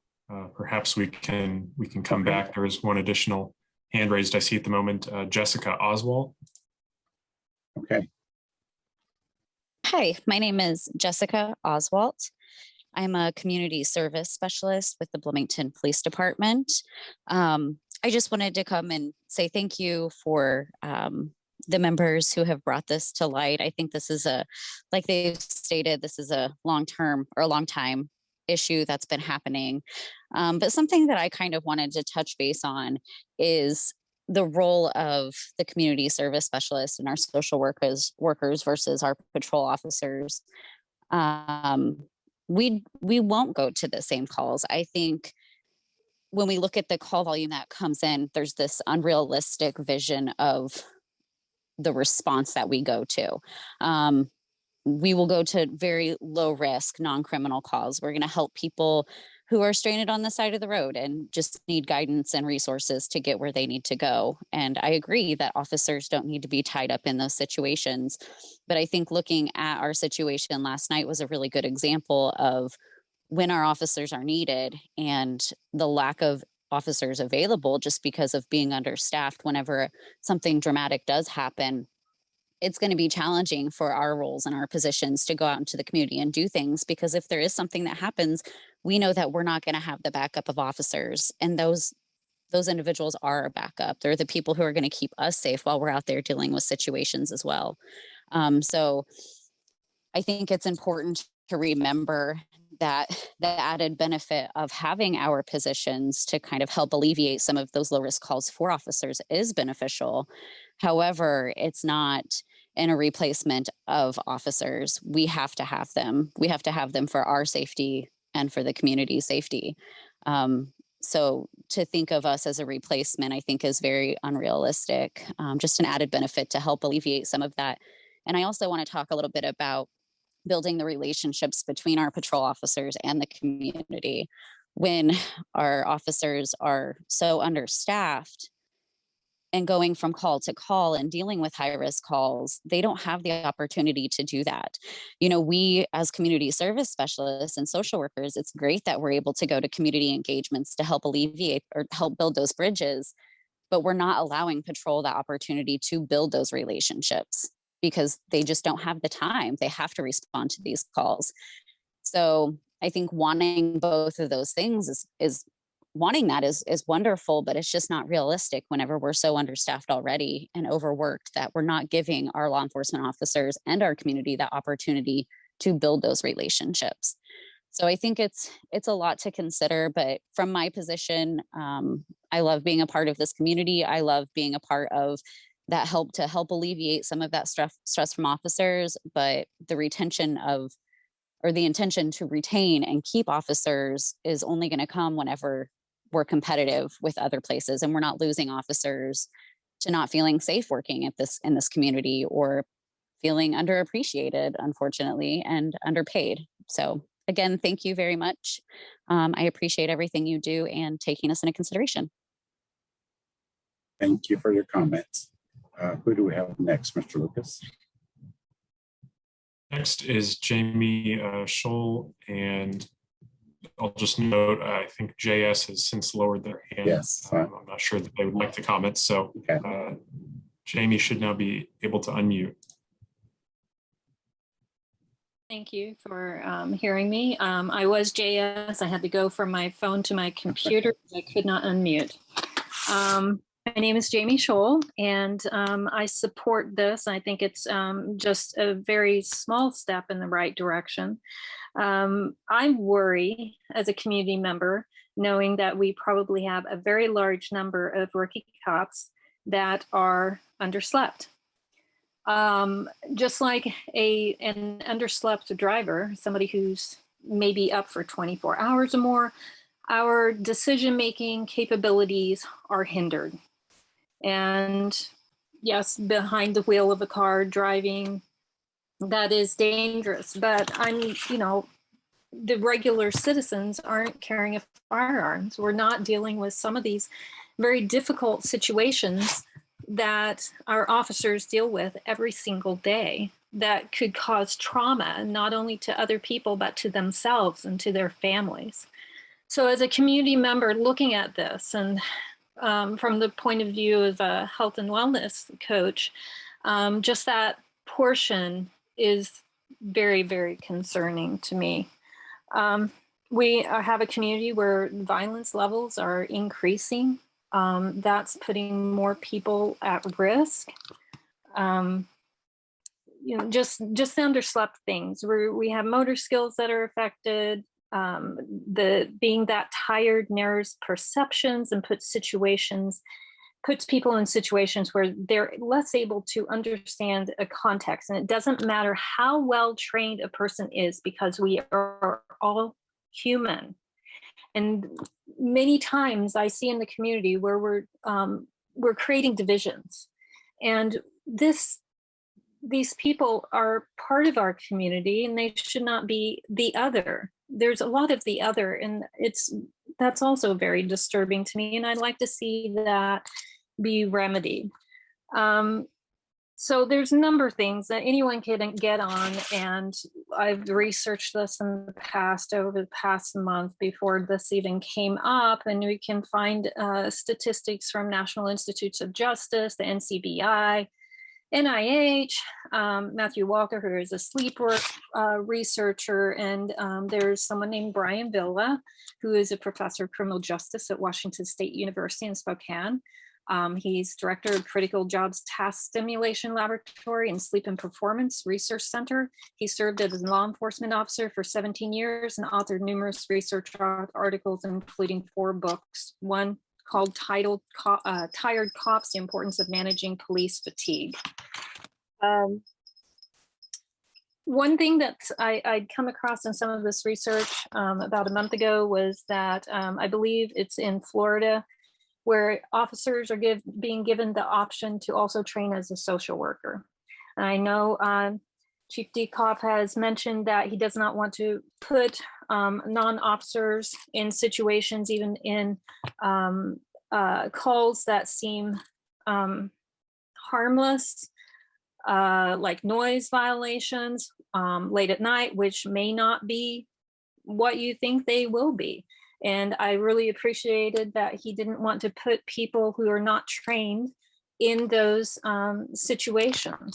So in this location, I'm sorry I could not find that tonight to forward it on, but there's one department that looks to be starting to offer officers the cost of tuition and allowing them to be trained as social workers. So you can have someone who's dually trained. My thoughts on that is that then the city could have a contract. If they are going to pay for this kind of training, then they need to stay on the force for a certain number of years or get that type of money reimbursed from that individual if they go somewhere else. That could help our retention issues and also help with situations that, you know, we cannot in good conscience send our resource officers to, and if they were even working at that time of night. So I think the 5K is a good start, and I'd like to thank all of council members for working on this, and also our police force. You do a really good job. We're not perfect, but really appreciate you being there. Thank you.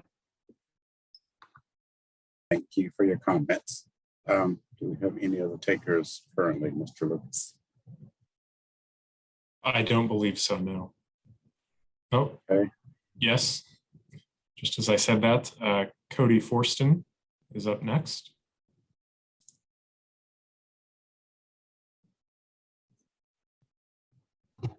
Yes, can you hear me? I can hear you. Identify yourself. You have 5 minutes. My name is Cody Forston. I'm a sergeant with the Bloomington Police Department. I first just want to thank all of you all for considering this and just the support that some of you have shown us over the past several years. I can say that retention at the police department is critical. I know that's been said already, but just for instance, I help with some of the training. Just last week, I assisted with some of the training up at the academy, some of the new recruits. We have 3 officers up at the academy currently. They're getting closer to their graduation date. And just to let you know just how quickly our officers are being recruited by some of the other agencies that pay more. One of them came up to me just to tell me that, just to let me know that he was already being recruited by another department that pays better than ours. It's very serious. The candidates that are up at the academy, they all talk about their different departments, the different benefits that they have, the pay. It's very easy to lose an officer to another agency just straight out of the academy. And I think someone said earlier that it cost in the neighborhood of $5,000 just to send an officer to the academy. And when we can spend that money and we have no way to recoup that if they turn around and leave within a year. There is a lot to be said for base pay. The benefits, some of the benefits that we get, they're great benefits, but those are in addition to the base pay that, you know, might attract some, and to others they're not that important. Everybody that looks at the various police departments that are currently hiring are going to look at their base pay first. And with our recruitment and retention right now, currently, we are so stressed at every end of the spectrum. It does affect our training, having the low numbers. We're not able to train the way that we used to. I've spent 21 years on this department. When I hired into this department, I was extremely excited. I was very proud to be from the Bloomington Police Department. Every agency that I dealt with outside of our own spoke very highly of how highly trained we were at the Bloomington Police Department and the amount of training that we received. And over the years, we've still tried to continue that kind of training. It's just with the strain of the amount that we currently have, we're not able to send individuals to that training that we would like to on a regular basis and bring some of that that education back to the department to share it with the rest of the department. And it hurts us.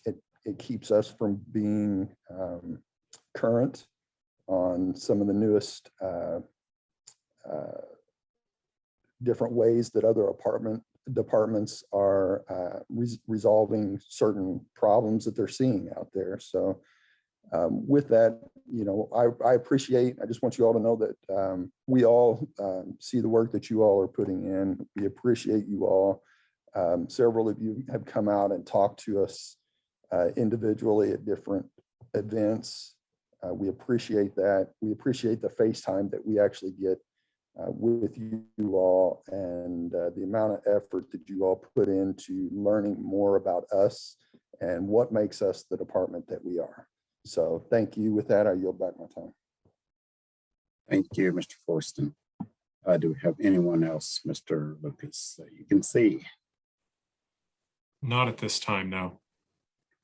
Okay, seeing none, we'll now go back to council for any further questions or final comments.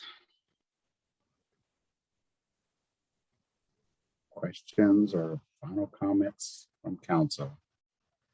Councilmember Smith. Thank you, President Sims. I'd like to thank Ms. Stone, Ms. Carson, Ms. Scholl, and Officer Forson for their comments and other people's comments as well. It's all part of understanding this whole process.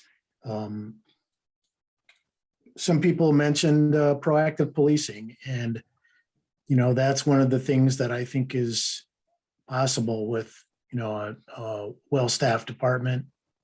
And I hope that we get that direction, go that direction, and are successful at that. It will improve our community and the staff on the Bloomington PD. I also wanted to say that when I mentioned earlier that there were some new funds allocated for some resource officers that I was suggesting we could allocate towards officers, sworn officers. And I wanted to make sure I distinguish that, because the social workers that we have now are fantastic, and they're doing a fantastic job. I got to work with Ms. Stone a little bit before, so she's doing a fantastic job, and so are the rest of them.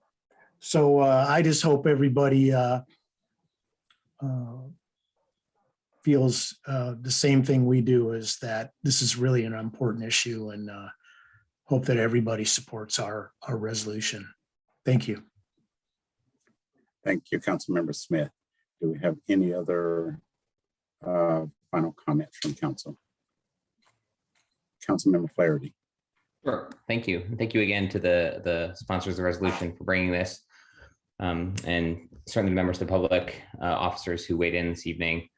I also do want to apologize to Ms. Johnson and Ms. Brown Sparks regarding not alerting the Community Advisory on Public Safety Commission. You should have been alerted or much better consulted in the development of this resolution, and I apologize for not reaching out myself. I appreciate very much what you were able to share as well. I think, like most of my colleagues and like the administration as well, I think we all agree that we have challenges with recruitment and retention, that poor retention harms the city, and that as a city, we need to be working to address this problem. I think the administration has come forward with significant resources to try to do so. I think that base salary can and probably should be a part of that. And I think that the administration has signaled its willingness to open the contract negotiations even earlier to start to address that. So I very much agree with the challenges, as well as to some extent what we need to do about it. I think where this resolution loses me is that I really just don't think it's our role to specify salary levels of city employees. That's probably true generally, It's especially true with the police union. We have a section of city code that specifies that the exclusive mechanism for negotiating salaries and arriving at those types of figures is through the city's representatives of the administration, HR, and the committee of the FOP. And I just don't think our role of fiscal oversight extends to that level of detail in terms of, again, specifying salary levels. It does materially affect the negotiating landscape as the collective bargaining agreement is entered into, kind of whatever the administration signals with regard to support or opposition to this resolution, should it pass. I think it does, again, materially affect the negotiating process and is probably directly against what's specified in city code. So for that reason, I can't support this resolution. But again, I do share the concern. I share the desire to address compensation levels and recruitment and retention issues.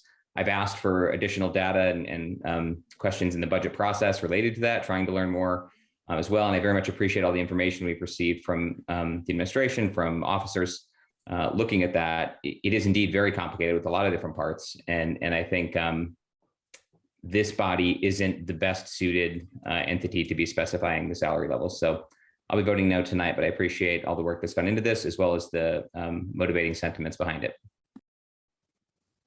Thank you, Councilmember Faraday. Do we have Councilmember Rallo? Yes, I think it's very much our role, but I'll get to that in a moment. If we're going to stem this problem that is retention and recruitment, we need to focus on compensation. And that's what this resolution does. We are training CALEA certified officers, essentially, that then leave for other communities for better pay and better benefits. And this has been going on ongoing for some time. The proof is in the attrition rate. The proof is in the mandatory overtime. The turnover, as we observe factually, is in the extreme. That's not good for any organization, but it's particularly worrisome for public safety. Public safety must take a precedent. Greg Alexander talked about other departments, and point well taken. But public safety is really on the order of clean drinking water. We could go without a trail, and you could argue whether or not it's for safety or not. But the point is that our public safety departments are absolutely crucial to the health and safety of Bloomington residents every single day. And so we can't afford overworked, undervalued, underpaid police officers, which is putting themselves at risk, the department at risk, and the community. That's just seems to me unacceptable. Melissa Stone noted that, and I forgot to mention that we were so understaffed during this emergency yesterday that there was no one to take, the police department effectively couldn't take calls for over an hour yesterday. So had there been another incident, it would have been a disaster. Ms. Brown-Sparks refers to, and Ms. Oswald talked about what I think was, the value of proactive policing, and Councilmember Smith spoke to that too. The organizational assessment recommends that 30% of officer time be spent interacting with residents, getting out of the car, getting to know people, getting to know the neighborhoods. This is important for everyone. It's important to the residents, to the police. It's important to solve crimes. That can't happen now. It's impossible.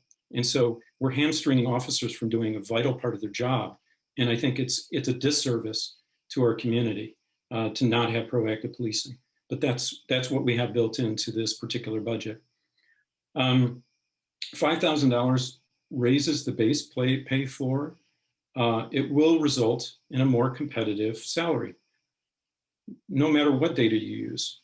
Whether you rank as 68th or 50th, that's unacceptable for Bloomington, which is the 7th largest city, that, by the way, has experienced large city crime, quite unlike Seymour or Martinsville. I mean, the police here are dealing, just as we witnessed in the last week, multiple shootings. So this will address recruitment and retention immediately. Otherwise, we must wait. And we'll have to wait until the collective bargaining happens, and we'll have to wait for an uncertain outcome. A number of us have said that we've made this plea multiple times and it has gone unaddressed. And in fact, the very late hour that we experienced this latest memo was meant to, I think, obscure the value of this particular resolution.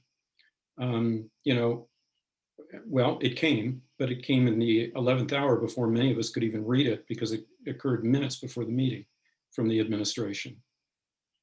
This topic is well within our domain. We set salaries. That's what we do in the budget.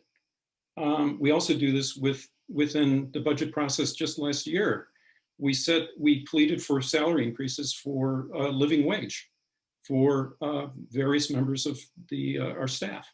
So we do this all the time. That's well within our domain. It's within our oversight of the budget to find deficiencies and to suggest, and this is a suggestion, it's a non-binding resolution of how to address it. It's within our role of ensuring the public safety, certainly. And this puts us on record that base pay must be addressed and it must be credible. $5,000 is not a curative, but it places us in a better position competitively. So I'll conclude there. Thank you for your consideration. Thank you very much. Other final comments from council members? Okay, Councilmember Scambolari. Yes, thank you. And thank you to all my colleagues too. This has been a really helpful discussion to me, to hear these different perspectives. And especially thank you to members of the public who commented. It was tremendously helpful for me to hear, certainly from sworn officers, but also from social workers, our BPD social worker, and our community outreach in person.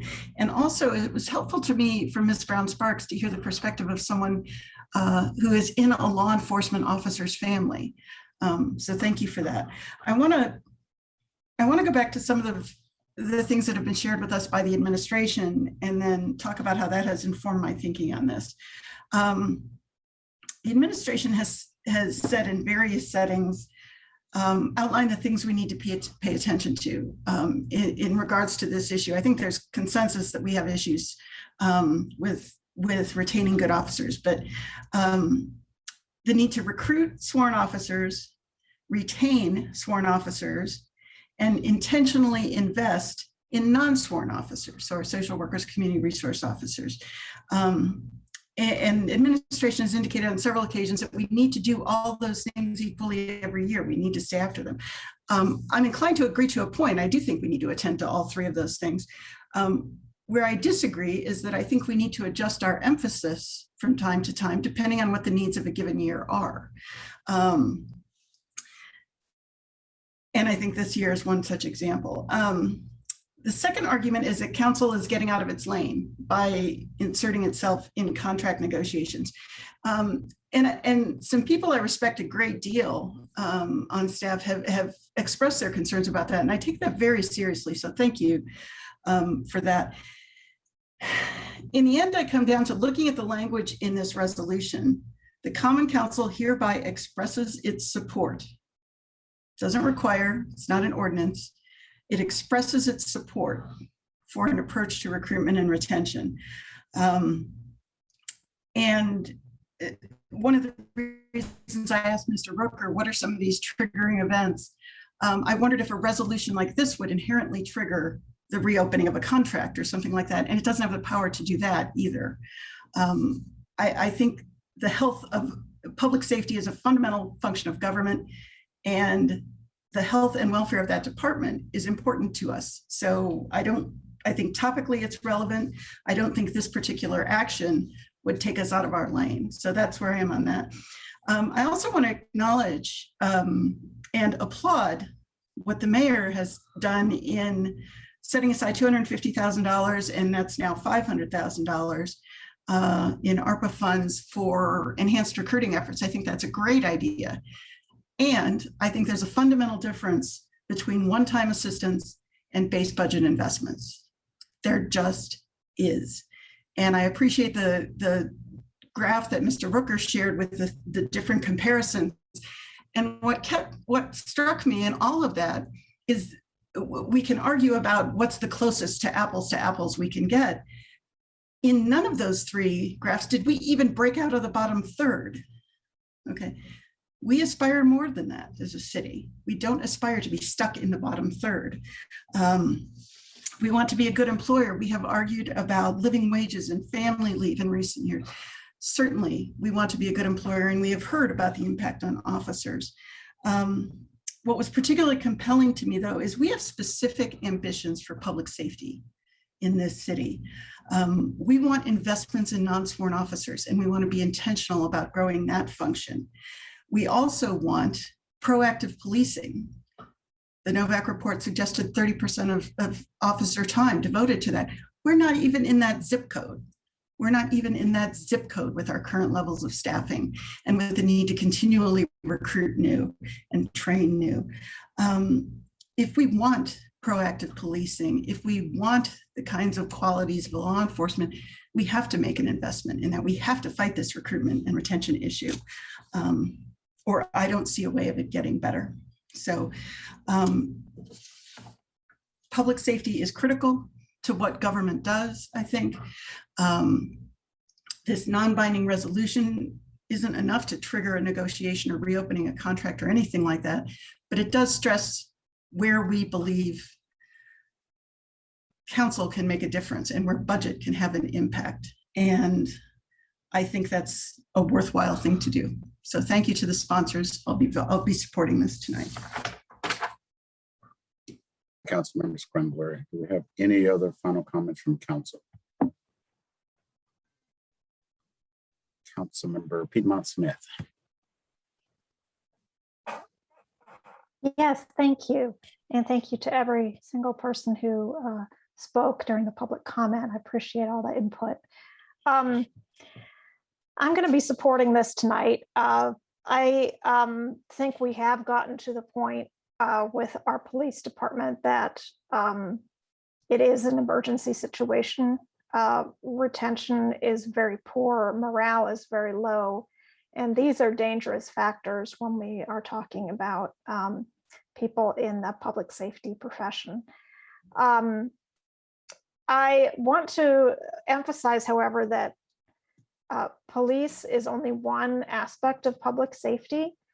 And for many people, seeing a police officer on the scene is actually not the safest thing, or not, it doesn't equate to public safety for them because of their past experiences or because of their race. Let's face it, in the United States, the police have not traditionally done a great job in treating people of all races with respect. So I just want to emphasize that when we keep talking about public safety, the police are just one aspect of that. And I commend the mayor for increasing the non-sworn officers. I think we need to continue to pursue that path. I would not be in favor of cutting them in order to fund the increase in sworn officer salaries. But I do think the sworn officer salaries need to increase. These are people that are doing a dangerous job. We want the best officers. We want them to have the full training that that our police department is known for. And that's why I'm supporting this resolution this evening. It is non-binding. And therefore, I think it is legally okay for us to make this public statement. And I think it's important both for the actual dollars that hopefully will come to our officers and for the morale of our officers. So thank you to the sponsors for bringing this forward. Thank you, Councilmember Piedmont Smith. Councilmember Rosenbarger. Thank you. Thank you to everyone tonight for this discussion. My bullet points seem a little scattered tonight, so here we go. First, I will just start was saying, I plan to abstain from this vote. I think, as some other council members have said, and we've just heard it a lot here tonight, yes, I 100% agree we have challenges with hiring and retaining officers. I will say, based on the request for data at the work session and not receiving that, and based on Mr. Rooker's report that the numbers we were given were pension numbers, I don't feel like I have the right amount of data here to have done proper due diligence to really decide yes or no on this. I know, and I appreciate that the sponsors have worked hard in the short amount of time that they've had to get this together. And, we had the special session. I think that's also a result of a poor budgeting process that we're all trying desperately, I think, to reorganize. So just some things. I don't agree with Councilmember Smith's idea to stop funding resource officers to fund more police officers. For me and my value system, that is moving the opposite direction of where I think we should be going with public safety in this city. And I think national trends show that as well. At the work session, I said I think this is we need a comprehensive approach to the solution. I think it is an incredibly complicated space right now that we're in. And I think this resolution is a piece of that, but I really wanted to see a broader approach to addressing the issue, just doing some online looking, right? Salary is one piece of why officers leave. There's benefits, job satisfaction, advancement opportunities. Some folks want more challenging positions. There's frustration with the department, which could be leadership style, administrative policies, or work schedule, frustration with the justice system, jobs and family stress, which we heard some folks comment on tonight, that their officers are gone on nights, weekends, and holidays. There are officers that leave because they want to get back to being close to their place of birth or where their other family members live. So I just think there's so much going on that we need to address. And I am not confident that more money means more officers, actually. And I don't think that we saw that. I did not see that connection. I'm also I would be interested in knowing what's happening in other cities. There is this NPR article that came out recently in June that cops say low morale and department scrutiny are driving them away from the job. And it's just talking about the national call for police accountability and reform. And what I think we need to do is also talking about coming back from the pandemic and officers looking for jobs in other industries. So I also really liked Ms. Scholl's idea of offering education for officers to train for a different field if the police force is really changing so much. I think that was a really great idea, and I hadn't heard that before. There was one other thing that I wanted to mention. I guess it is just that I think, just about the changes in the industry that I think they're pretty substantial. And I think instead of just offering a greater salary, an increased salary, I think we really need to consider reorganization of Bloomington Police Department and a reallocation of duties of officers to take some of the burdens off their plates. I know we've talked about this multiple times, but they are tasked with too much. If we give this to other people, social workers, mental health providers, folks, practitioners, and with folks experiencing homelessness, I think this makes a lot more sense, and potentially we can get back to a regular amount of hours per officer. So that's where I am on this. I just think there's a lot more digging to do and discussing to do, and I think this is just a small piece of the puzzle, so I'm abstaining. Thanks. Thank you, Councilmember Rosenbarger. Councilmember Boland. Yes, I think this has been a very interesting discussion. I have a number of thoughts. I'm still trying to synthesize them. So I'm just going to try to address them as I've scribbled them down. There's no question that Bloomington is an expensive place to live. One of the problems with Ms. Brown-Sparks' observations is that the vast majority of our force lives outside the city, partly because it's expensive, not the only reason. There's no one simple reason for anything any issue point that's been brought up tonight.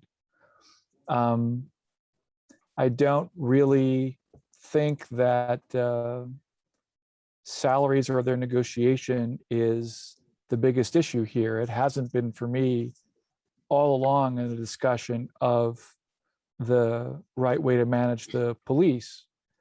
I'm kind of agnostic about the amount of a salary increase. I'm agnostic about the way that contract negotiations should be conducted. I don't think that this is necessarily a negotiation. It does make the negotiator's hand from the administration maybe marginally more difficult. But I also am not sure that this resolution has been worth this much trouble to discuss, to be honest, because as much as strongly as the sponsors feel about it, they have and always have had a stronger tool at their disposal. It's a non-trivial tool to use, but I do want to say that I'm very encouraged to hear Councilmember Sandberg talk about oversight. This is a topic that I brought up in January of 2020 when I proposed committees, something that was bitterly opposed by a number of colleagues, including her, because partly, and of department heads, including the police chief, who thought that my use of the word oversight to describe council had to do with us somehow taking control over departments. The sponsors have correctly identified their role as overseers of the administration, not in a direct, we're running your house matter, but to check and to make sure that business is being conducted properly. But among our oversight powers is the ability to cut the budget. We do not have the authority to make the budget. The budget belongs to the mayor and the administration. We only have the power to cut the budget.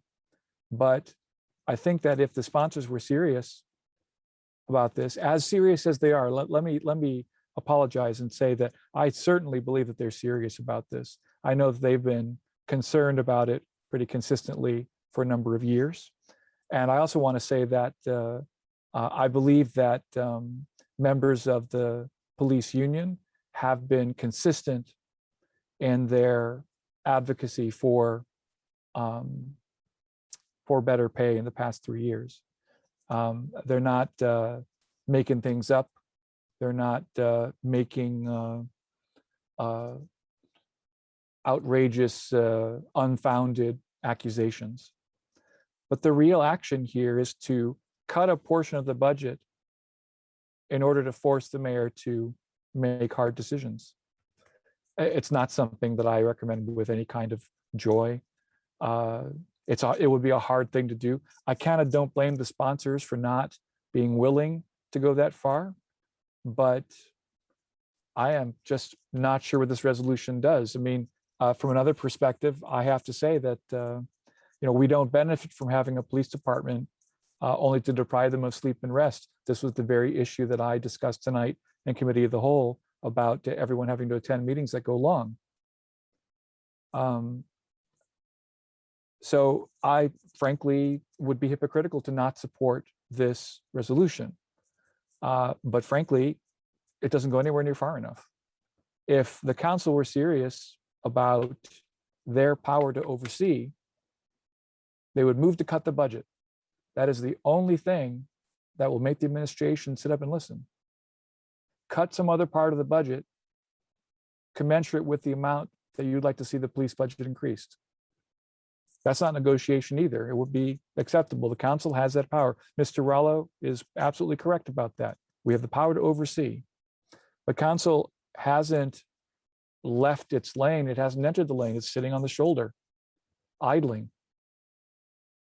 I would urge you all to think about that as you consider this resolution tonight. And I am looking forward to the day when this council will have enough courage of its convictions that it will move to take the action of the power that it does actually have in order to force a different outcome. Thank you. Thank you, Councilmember Boland. Councilmember Sandberg. Councilmember Volin is right in that I am usually very uncomfortable in the role of micromanaging our department heads whose expertise I rely on. And I want to make it clear that this resolution is in no way a vote of no confidence with our Chief of Police, Mike Dekoff. I speak to him, I speak to police officers, I have clearly spoken to the representatives of the FOP.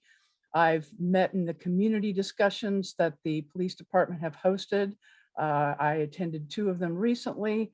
I've been on ride-alongs. I've talked to the resource officers, the DROs, the social workers, and I want to make it clear I am not saying I want to cut the social work program out of the police department. That's not what I'm saying. We just recently added 2 more social workers and a number of resource officers. They're amazing. I've met with them. They do good work. What I am concerned about is this is a new program and it is not fully formed. I think we could wait a while before adding more to that roster to make sure that program is fully developed with the roles and the safety precautions and how they can alleviate some of the pressures of the police. This is a new program. It needs to be looked at before we just start adding to that at the expense of the sworn officers, which is where we're having the crisis right now. For me to be this bold in stepping out, as has been described, as this is not your role, Susan, you're out of your lane, you need to back off and let the administration handle this. I find myself chafing at that immensely due to the fact that I have been meeting with the individuals in the BPD, going on ride-alongs, talking to them, asking them, and I have witnessed them doing good works in the community. I know there's been a lot of talk about the people who are triggered by police officers. And what we do when we have a more proactive police department who is not just reactive, who's not just operating on a slim margin, having to work mandatory holdovers, police officers can be more the cops on the beat who know their neighbors, who know their people. And I know for a fact, and I was told not to mention this, but I'm going to do it anyway, because there have been officers that when they see members of their community in distress, they pitch in out of their own pocket and help people. They have some social worker in them. A good many of them do, and I've witnessed it. And so what we're doing here with this resolution is simply saying we need to take a look at where these problems are arising. We need to take them seriously. We as a council, we're not engaged in the collective bargaining process. That is not our job, but our job is to manage the budget and make sure it's hitting on all the burners with respect to the basic city services that our constituents expect us to supply. I think we've been sadly lacking in the Bloomington Police Department. I'm very disappointed that the mayor is not here, that Chief Dekoff is not here to be able to address some of the things that have been said. There probably are some misperceptions out there that maybe could have been cleared up had we had people in the room who could answer more directly and more honestly. But I appreciate everyone who's going to support this resolution, and I thank you for your time this evening. I hope you'll vote to approve it. Thank you, Councilmember Sandberg. Do we have any other final comments? Okay, seeing none. Yes, Councilmember Volin. I wanted to clarify my comment in light of Councilmember Sandberg's comment. I didn't mean to imply that the council should cut something else in the police budget. What I meant to say was the entirety of the budget is available to council to cut. And I would want to suggest to the sponsors that they ought to look for dollars in another department, not necessarily in the police department, if that is the content of their convictions. I'll also point out that unlike budget week, where we vote on each, we give an opinion on each individual department's budget, when it comes time to pass the budget for 2022, we have to vote on the whole thing. And barring any amendments that would cut some portion of the budget in order to force the administration to reckon with it, the only option is to vote it up or down, the entire budget. But until we use that power, nothing will change. Let me repeat it. Until we use that power, nothing will change. Thank you. Thank you, Councilmember Boland. Okay, seeing any more, I'll make a comment. I do want to thank the sworn officers and non-sworn officers and all public safety personnel in our city, and I really, truly want to thank you for your service. Also, the resolution sponsors. I'd also like to thank Mr. Rooker for his input, and most importantly, our public comments from our community members. I think it's very enlightening and helpful to this discussion. A couple of things that I heard throughout this comment or throughout this process. Bloomington police officers, at least as far as I understand, and I served on the Board of Public Safety for some years before City Council. It is my understanding, and there was some mention of education and training. I don't recall that we've ever hired, or not ever, during my tenure, that we hired a police officer that did not have a 4-year college degree. I think that was important. That was part of the standard that we wanted for our police department from the socialization standpoint. Now, not every case back then, but I think now I think we'd be hard pressed to say that we have an officer that doesn't meet those standards. Along with education comes training. And we have a very well-trained police department. And further education could be an incentive and something that's desirable. The problem with all of that is that when you're short-staffed and you're working overtime and you're responding here and there is simply no time for those. It's simply no time for internal training. We got a training facility. If you work time and a half for a while, then you're not going to have time to train. You've got a family, you've got, other obligations. So that's kind of the gist, is that we just want to shine the light on the level of the minimum staffing level, first of all. And then hopefully we can get to the gist of what is some of the problems related to that. Also, we were talking about our community service folks and our social workers. And to be clear, my understanding is that the intent is not to cut any of those positions. That's not the intent. One of the things, it has to be prioritizing with the immediate funding. That was one of the things that we've heard. Is like, okay, if you're going to do this, then where do you find the money to do that?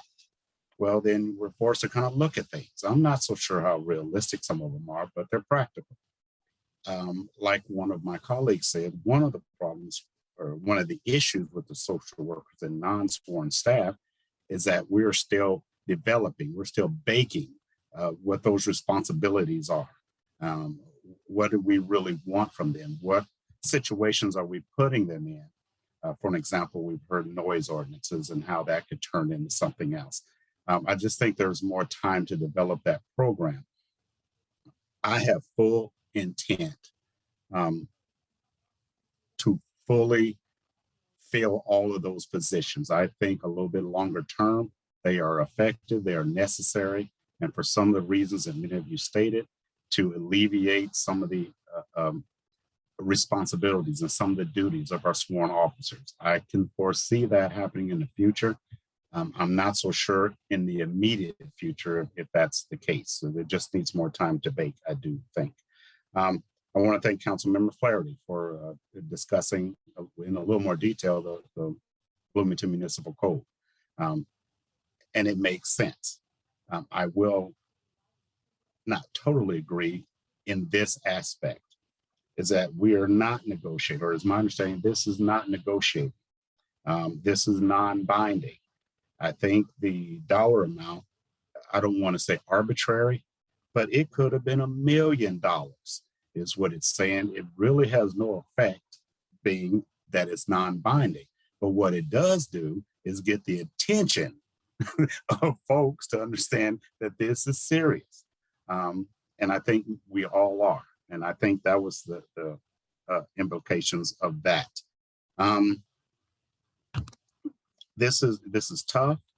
And I think as we move forward, the message that will be sent, in particular to administration, there's a couple of messages. To administration, A, we think this is serious. We still have time before the final vote on the budget. So there's still time to do some things from a priority standpoint. Another point, a message I think we want to send is to our law enforcement folks or public safety people that we in fact do support them.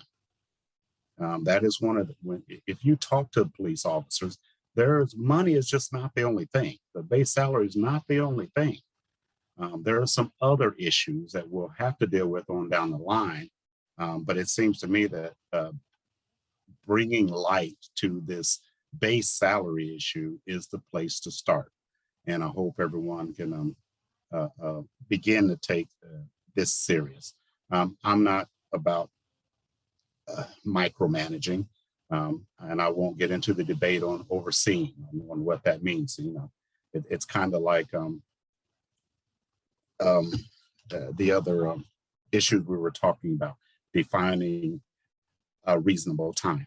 If you ask 9 people, you probably get 9 different answers until you sit down and discuss it and come to a common goal there. So that's kind of where we are here. We just want to send a message and let everyone know that we're serious, that we're supportive, and that most importantly, safety, being safe in Bloomington. And I will say this, as one of my other colleagues say, that means different things to different people, and there's still room to work on that. But the bottom line is that this needs to be a safe, and we need to feel safe in this community. Okay, that's my 2 cents. Do we have any other final comments? And seeing none, are we ready for the question? Will the clerk please call the roll on resolution 21-27? Yes, Councilmember Rosenbarger, Abstain. Scambalori, Yes. Sims, Yes. Flaherty, No. Piedmont Smith, Yes. Smith, Yes. Sandberg, Yes. Rallo, Yes. and Volin. Yes. Thank you. Resolution 21-27 passes 7, 1, and 1. Did I get that correct? 7, 1, and 1. Thank you very much again. We will now move to matters of council schedule. Mr. Lucas? Yes, thank you. Just a reminder, the next scheduled council meeting is next Wednesday special session, where you will be considering annexation related proposals. No other items that I need to bring up tonight, so thank you. Thank you very much. Without further ado, I know we've had discussions on this as well. I will accept a motion to adjourn. Move we adjourn. Yep. All right. Thank you. That's good enough. Thank you all, and have a great night, and we'll talk again soon. Thank you.